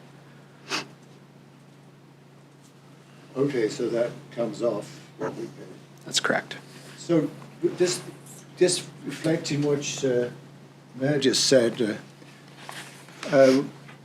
in your report, alternative 1, the last sentence reads, Council should be aware of the risk and be prepared to receive RFP pricing over and above the current SPCA proposal that may not be negotiable due to procurement and tendering law. Please explain. I can take that one through your worship. I actually asked Bill to put that in the report. The concern that I had is that we go to RFP and SPCA comes back with 348,000 or something higher than what they put in now. Right now, they're willing to work with us and give us a 4-year grace to get to that 344. But once we get to a spot where, say, they are the lowest bid or the only bid, we don't have much room to negotiate through tender law. We can't bid shop Or we can negotiate scope, but we can't ask for them to reduce their price once they bid for it. So right now we have a negotiation on the table with them and we're working through it with them. So just to understand that, so if we go out for an RFP, and presumably we'll do it because in the earlier words in this alternative, we talked about service levels. So we've articulated different service levels. Through procurement law, you cannot negotiate the price. That's correct. That's my understanding, yes. So once they've supplied a bid, we can't come back to them and ask them to lower it because unless we change the scope of the bid, which then potentially we may have to, depending on the material change in the bid, it may mean we may need to go to RFP again because of the change, from my understanding. Thank you, Devin. Councillor McDonald? Thank you, Worship. Through you, Your Worship. Devin, a lot of those numbers go up if we go to just kenneling only. What's the justification for spay neuter going up by $13,000 if they're just doing kenneling? Animal operational supplies goes up $7,000 if they're only doing kenneling. What's the justification for all that going up so dramatically if they're just kenneling? Through your worship, I don't have any justification for that. That's the numbers they provided us. I was just simply trying to clarify that the large portion of that cost that you're seeing is the FTE positions. 40 grand, right? Yep. You know, but like, why does everything else go up if we just want them to kennel? That's something. Why are they charging us more for less service, essentially? So through your worship, I mean, a lot of these questions, as we did before, we can bring SPCA in. You can beat them up. We're just the messenger in this. We were asked to go out and get prices and options. We did. I can't, we asked the questions. We negotiated with them. We asked for them to reduce their prices. They give us what they give us. I can't speak to why some of these are the way they are. I guess maybe this would be to Melissa. I don't know if she could get this available, but if this was our only option and we decided to go this route, what will this mean in tax increase? Because the money's going to come from somewhere. So through your worship, the original contract we had with BCSBCA, I believe, was 198.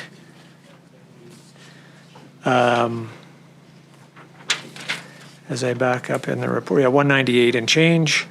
And they are, looking to transition to 344 over a period of 4 years. 4 years. So it's an increase of, $47,000, $47,000. Or, sorry, $146,000.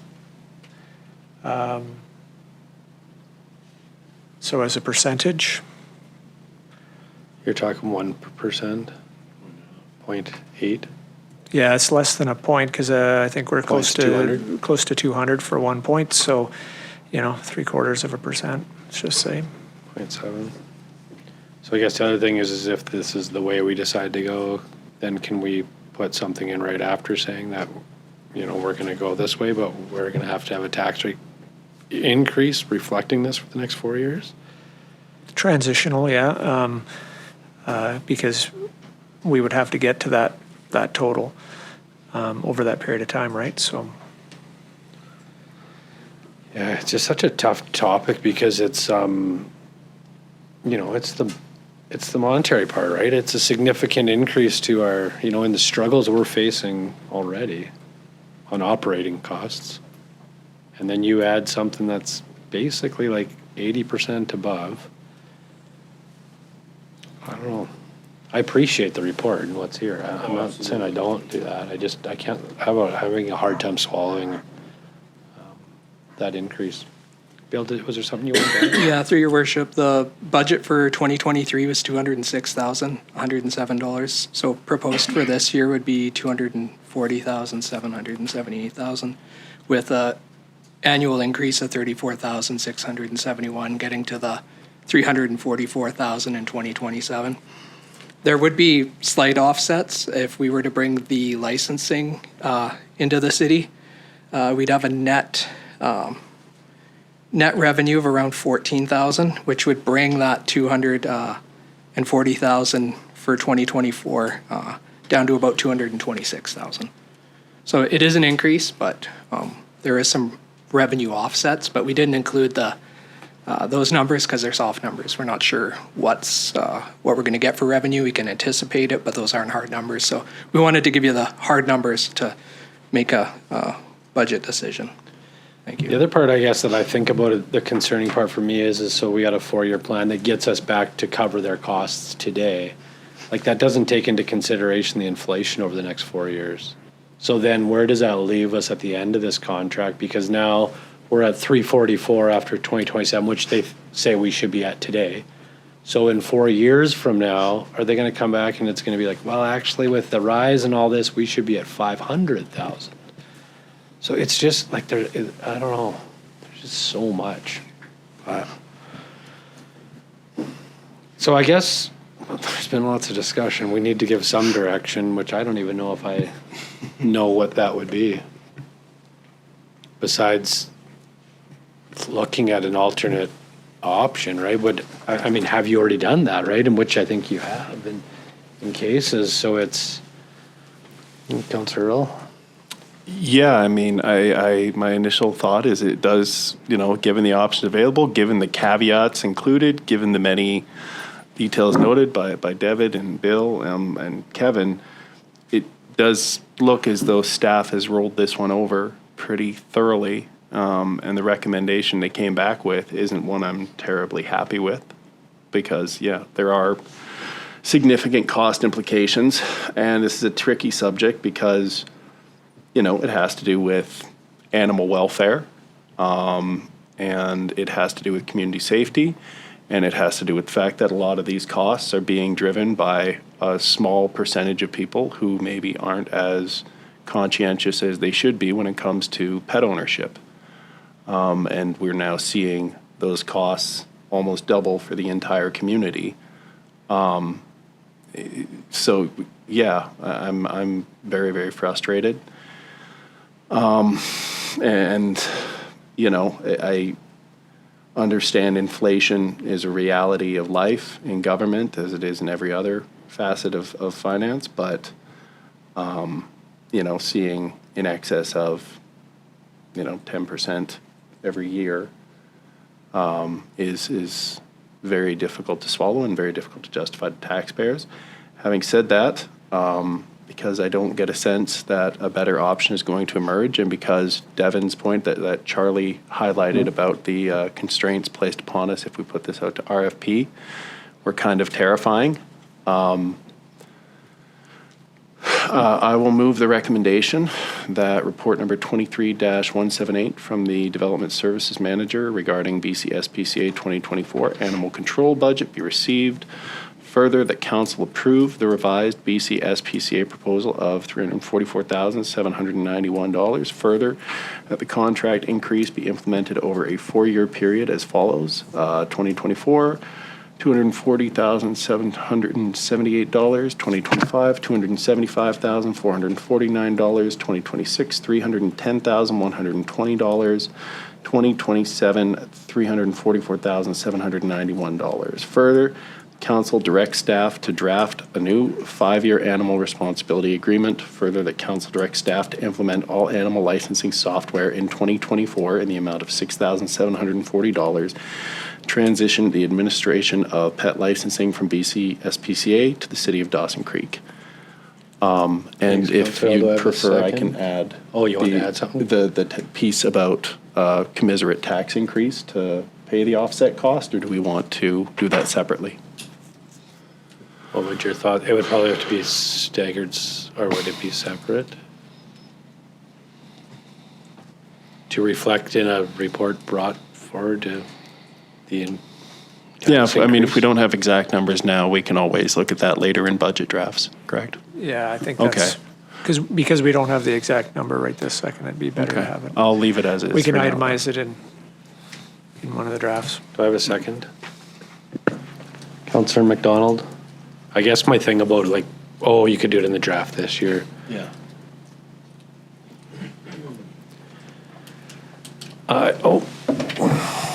Councillor Parslow. Well, I won't be supporting this at all. But a question I have linked to any scenario is, let's, for just sake of simplicity, the BC-SPCA is wanting us to charge the taxpayers double for this service over a 4-year period. Why are we keeping the license fee constant? Why aren't we doubling our license fees to try and offset some of this burden? Kevin, did you? Something we could explore is increasing the license fees. So through your worship, the only caveat to that is if you increase it too much, people just, even less people will license their pets. Councillor McDonald? Thank you, Worship. The only thing I was going to comment on now is we never discussed reducing our level of service from SPCA to dog control only and what that would look like. Did they give you any hint or idea of what that would be in reduced costs to ourselves, or?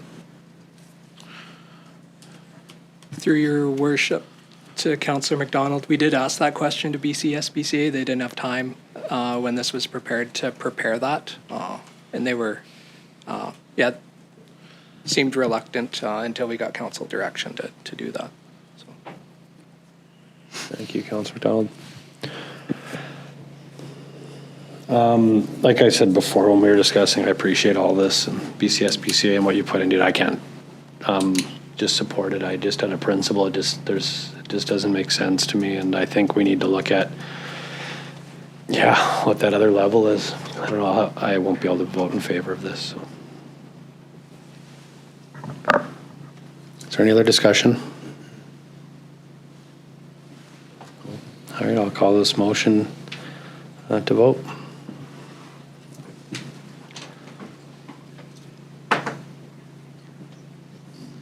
Vote is closed.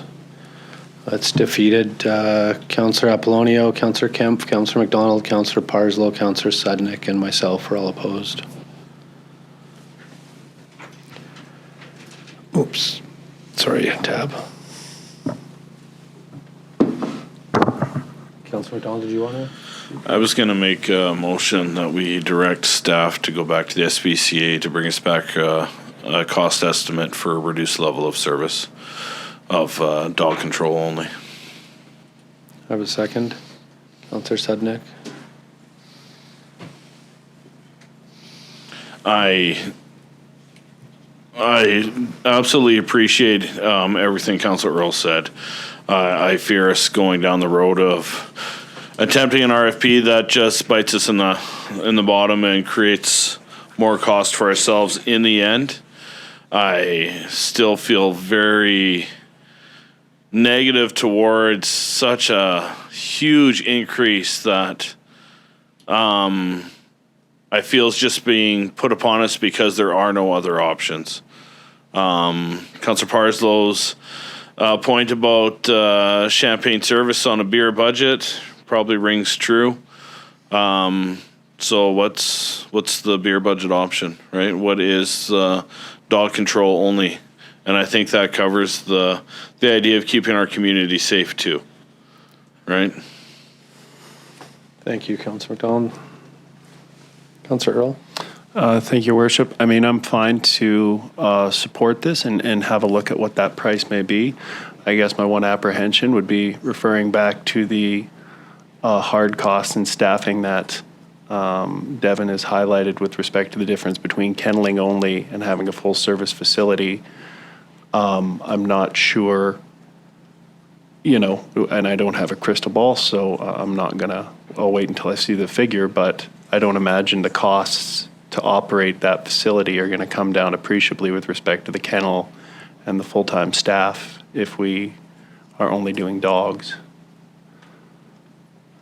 And once again, well, we can make the argument, well, that doesn't make logical sense. Why are we paying more for this service? I mean, when you bundle your phone package with another service, you get a cut rate. Whereas if you're doing it piecemeal, they're going to charge you more. And I could imagine the SPCA's pricing works similar to that. And without the contract there to provide a certain service, the incentive for them to offer a more competitive price isn't what it would otherwise be. So I'll support this. Interested to see what figure comes back, but I don't know that it'll be appreciably less than the level of service we're currently getting. Thank you, Councillor L. I guess my only, thing is that we're going to go back and ask for a lower level of service to the one provider. Yeah. Like, how are we gonna? I mean, that's like saying we have one snow removal company that does snow removal for Dawson Creek, and we want to ask them how we make this work. Like, and I'm not saying that they're not going to be transparent or anything, but I mean, there's part of that doesn't make sense to me either when we're asking the provider what.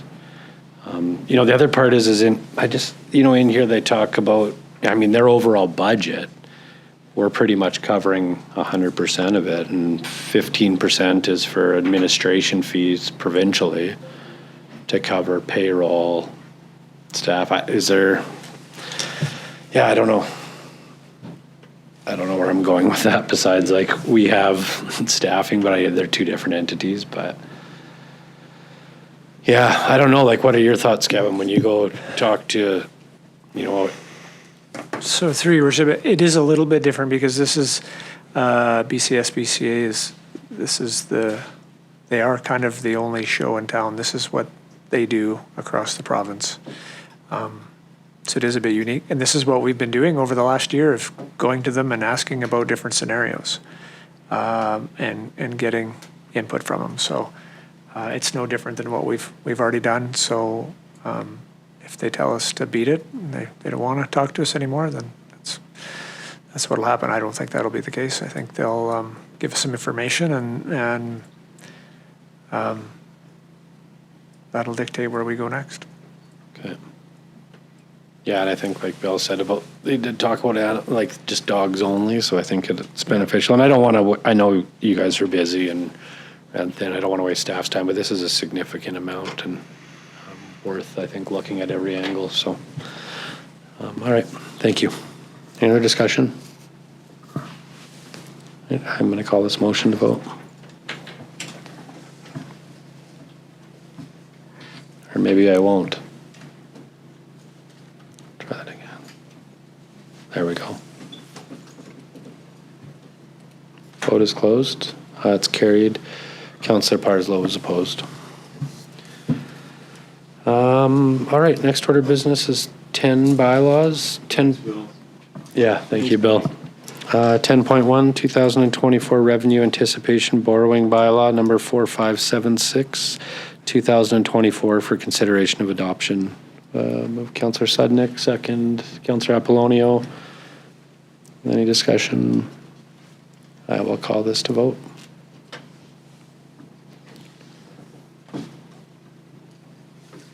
Vote is closed. It's carried.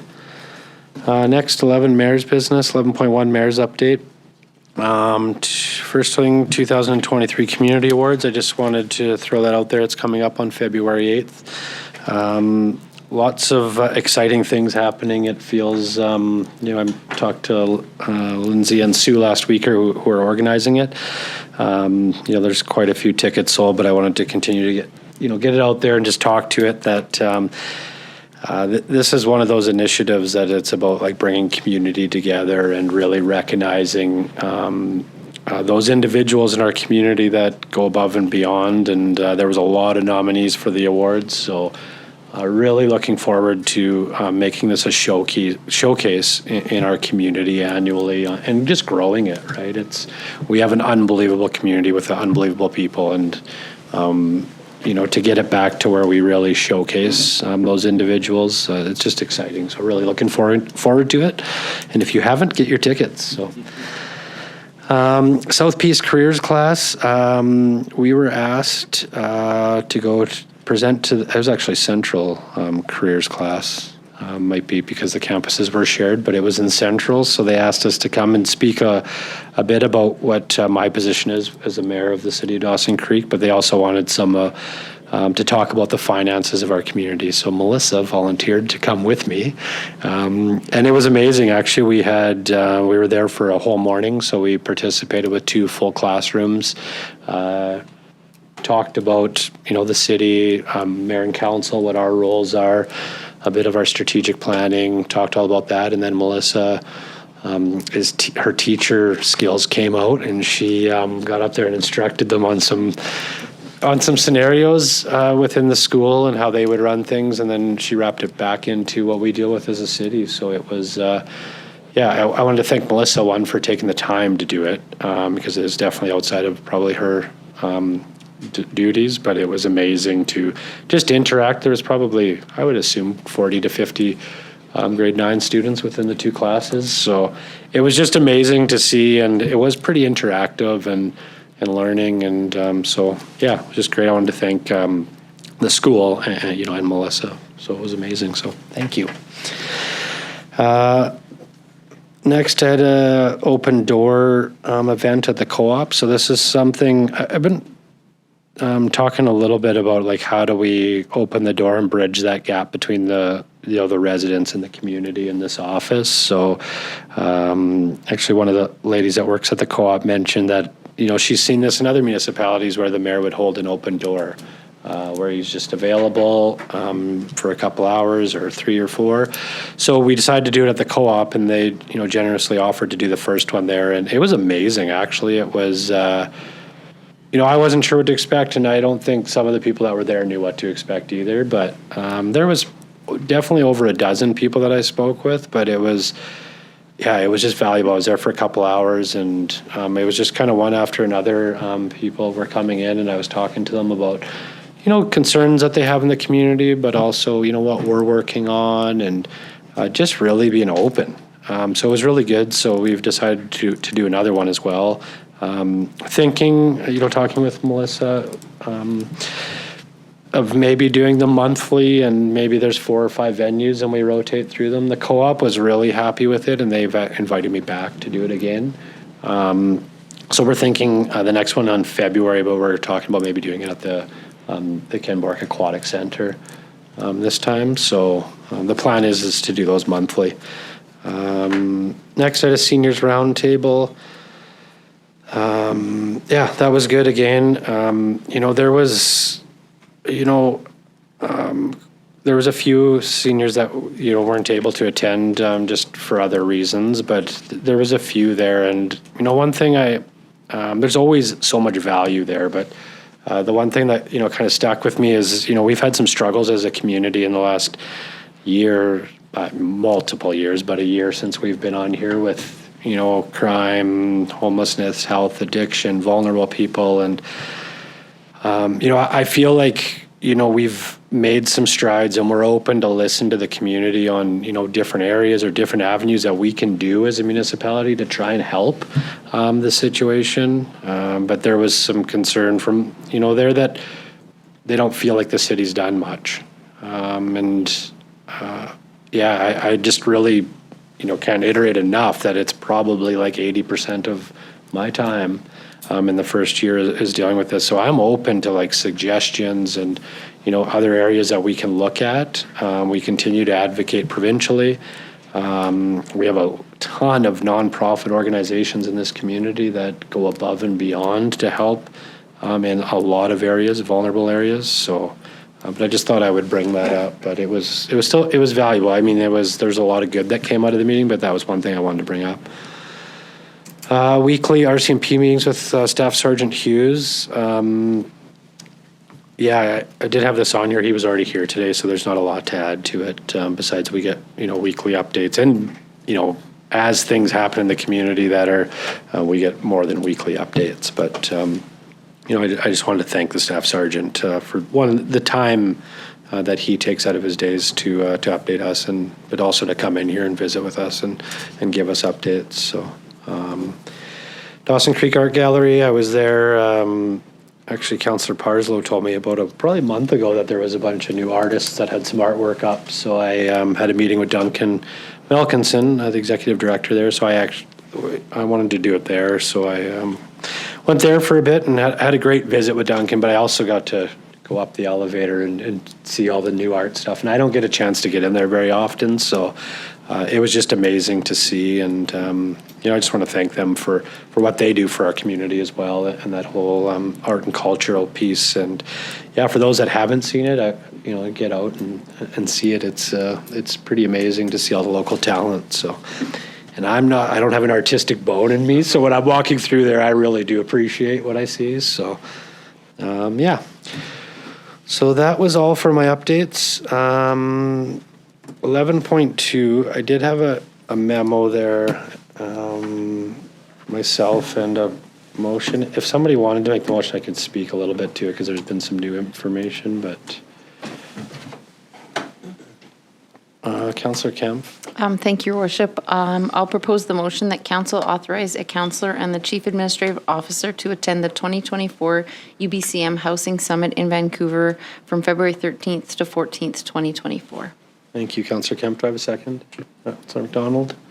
I'll just add a little bit to this. So obviously there's a bit of an outline on there, but since we put this forward, we've kind of got, so my initial thoughts were as we're having this housing summit, and there was some concerns in me about the letters were stating that there's a BC-wide housing crisis and this is all being implemented. And Kevin and I were talking like, well, we don't have a housing crisis up here. And I think we all agree with that. So I was like, we need to, Kevin and I are like, we should probably be down there to advocate for our community and express that we don't have a housing crisis and the pressure this puts on, which I agree with 100%. I think we do need to be there, and that's why we're here.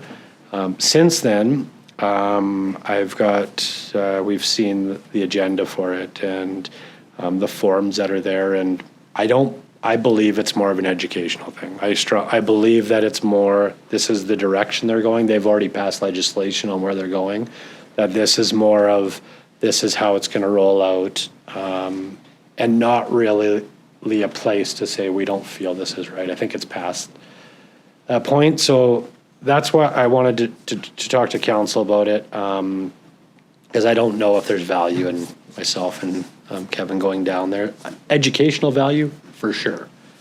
Advocating for our community that we don't have a crisis value, I don't see that there being any. The other part of that is, what I was kind of thinking is if we could get approval on this today is that we've also sent a letter out on the last council to Minister Farnworth and Attorney General Sharma. They did get back to us on some dates that didn't work for us. We did respond to them saying that we are potentially could be down here for this conference. Would those dates work? So my thoughts are is if we get approval for this today and we hear back from the Attorney General's office and Minister Farnworth office that we would go down for it. Otherwise, we would just attend this via Zoom, because that's also an option to attend via Zoom. So that's kind of new information that we have on it. So if council felt value, we would only go down there if we have the other meeting as well. Otherwise, we'll just attend this by Zoom. So I don't know if there's any questions. No? Kevin, did you want to add anything or no? All right. So I'd like to call this motion to vote.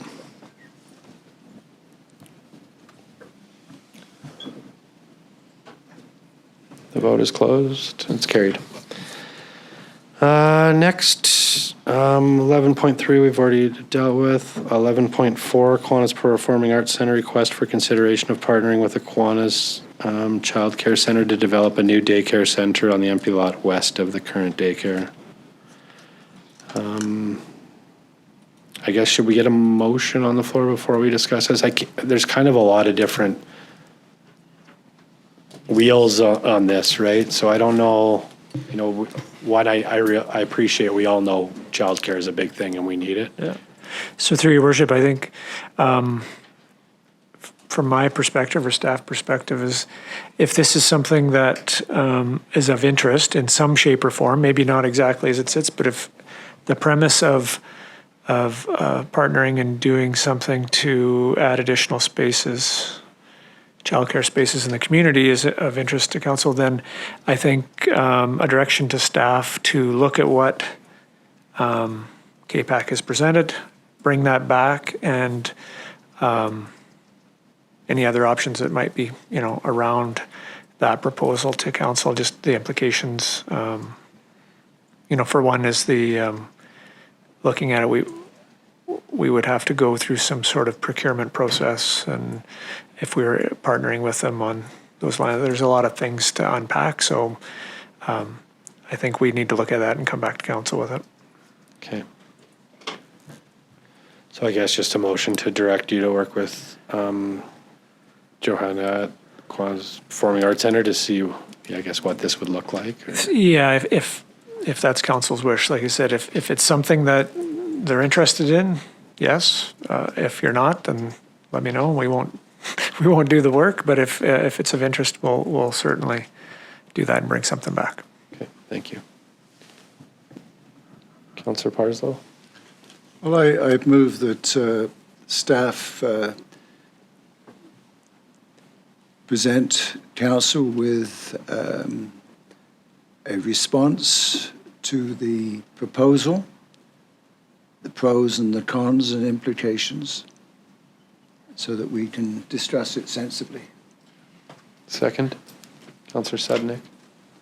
So one thing that was just, if I can speak to the motion that you just made, again, you used that word I don't like, procurement, right? But this proposal, right, was foundational with that Indigenous group, right?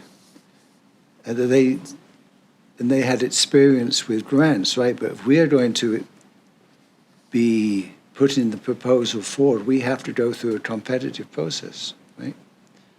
Right? Yeah. Yeah, through your worship, that's certainly what we understand and looking at it. And if we're going to, in the proposal that we saw this morning, is we own the land, we would ultimately own the building. Then yes, I believe so. And that's why we want to go back and, and sort through all of that and come back with what we know to be true. Thank you. Councillor Earl. Thank you, Worship. And through, I guess general statement is, given the number of unknowns, I think the timeline that was presented to us by Kiwanis Performing Arts Centre might not be achievable. So it'd be worth communicating that to Johanna and her stakeholders as well. Thank you, Councillor Earl. Any other discussion?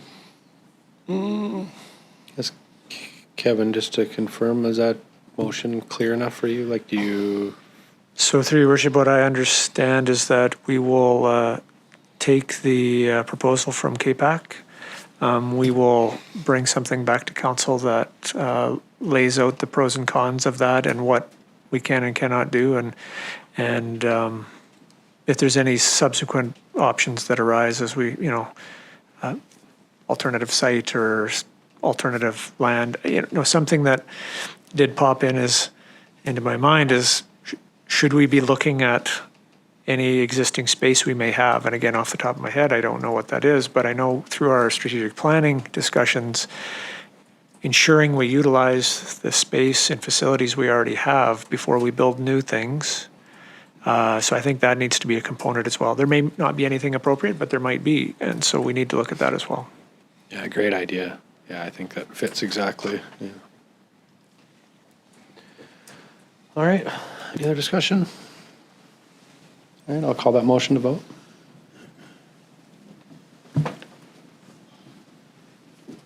Vote is closed. It's carried. All right, I am actually just going to take a quick 5-minute break and then come right back. Meeting back to order for Monday, January 29th. Our next order of business was 12, Chief Administrative Officer Operational Updates. Over to you, Kevin.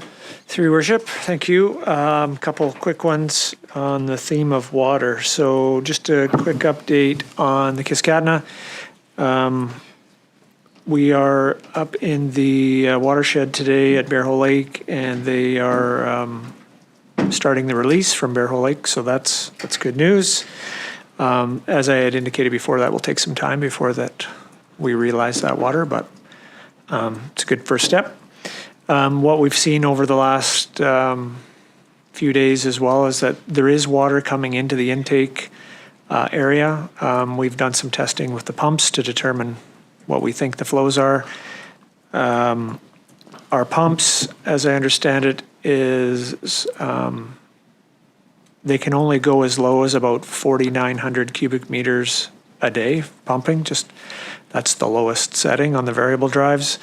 And less than that is coming into there. So as we ran it for a day or two, we noticed that intake reservoir dropped. So we were anticipating that there's probably about 4,000, 4,500. It's very close to that coming into the intake reservoir area. So we're going to look at options of maybe cycling that, where we could run the pumps for a couple days, turn them off for a few days, and that way at least we have the ability to kind of keep some flow coming into our reservoir. So we'll continue on with that and see where it goes. Hard to say what this weather will do for us as well, whether that opens anything up. It's 12 degrees out there right now, and it's been windy all day, so, and was all weekend, so we'll see. But we'll just keep an eye on that, and we'll keep council informed of any changes. Any questions around that? Good. The other one is our water shutoff policy. So a few years ago, we had some issues where we had some outstanding accounts. Generally, most of them were in the trailer court because we don't have the same abilities to apply the outstanding balance onto property taxes like we can in other areas. So when we implemented the water shutoff policy, we had about $700,000 owing in outstanding utility bills. Right now, we've got $112,000. So we've cleaned up a significant amount, and that's all credit to the finance department. So having the ability to get a hold of somebody, let them know that they have a limited time to either clean up the outstanding or enter into an agreement with us for payment works. It works well, obviously. So that's a great news story. So we've cleaned up almost $600,000 worth of outstanding. So kudos to them. Good job. Yeah. So that's all I got for today, unless there's any questions. I don't think I have any. I don't know. you want me to, this is very important. Everything you say is very important. No, it's not. Some of it's nonsense. No, I'm seizing this opportunity, if I may, because I had to leave. But this is important to me, but I think this council is enthusiastic about this. So have you had notification from the president of the Mile Zero Part Society about a meeting concerning the jump track? Pump track. Pump track. Pump track. Yeah. No, I have not as of yet. Just would you make a note of that? Okay. They've been a series of meetings. They now know what material is needed, and they will then be reaching out to those companies that said they would provide that material. Saddle Hills has donated $100,000 towards this pump track, and it's just another indication of what a good neighbor they are. They're always there for the hockey, for the roofing. They're just great. So the issues are, there are some issues. The society is applying for grants. there is interest at the regional district in supporting it, but they want to know how the city of Dawson Creek is going to support it. So I'm just flagging that for you, so you're aware, and I want all the council to be aware of that. The city of Fort St. John has announced that it is building one. We're going through donations and so on. But there may be a cash flow issue that the president needs to outline to you. But I think if you can contact him when time allows, he'd like to meet with you. Because I think it's an exciting project, but, and I don't want something coming along that prevents that from happening here. Okay. Okay, thank you. Thank you.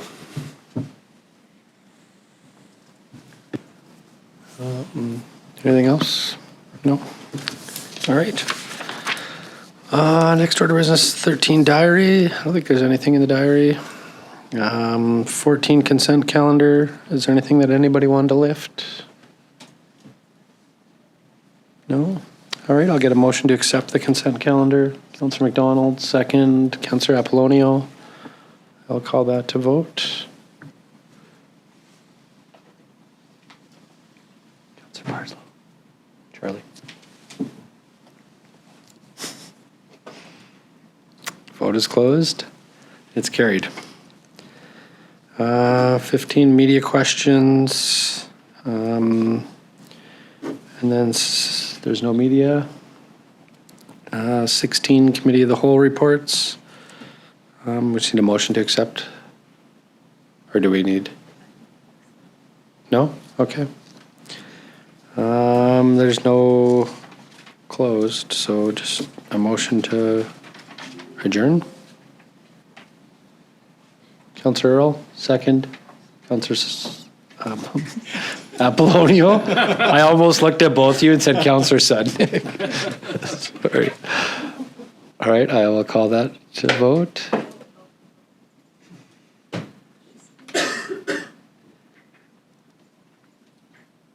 Did you have after 2 o'clock bet, and that's why you're We did you guys bet without me? Everybody's in? Vote is closed. It's carried. Thank you, everyone.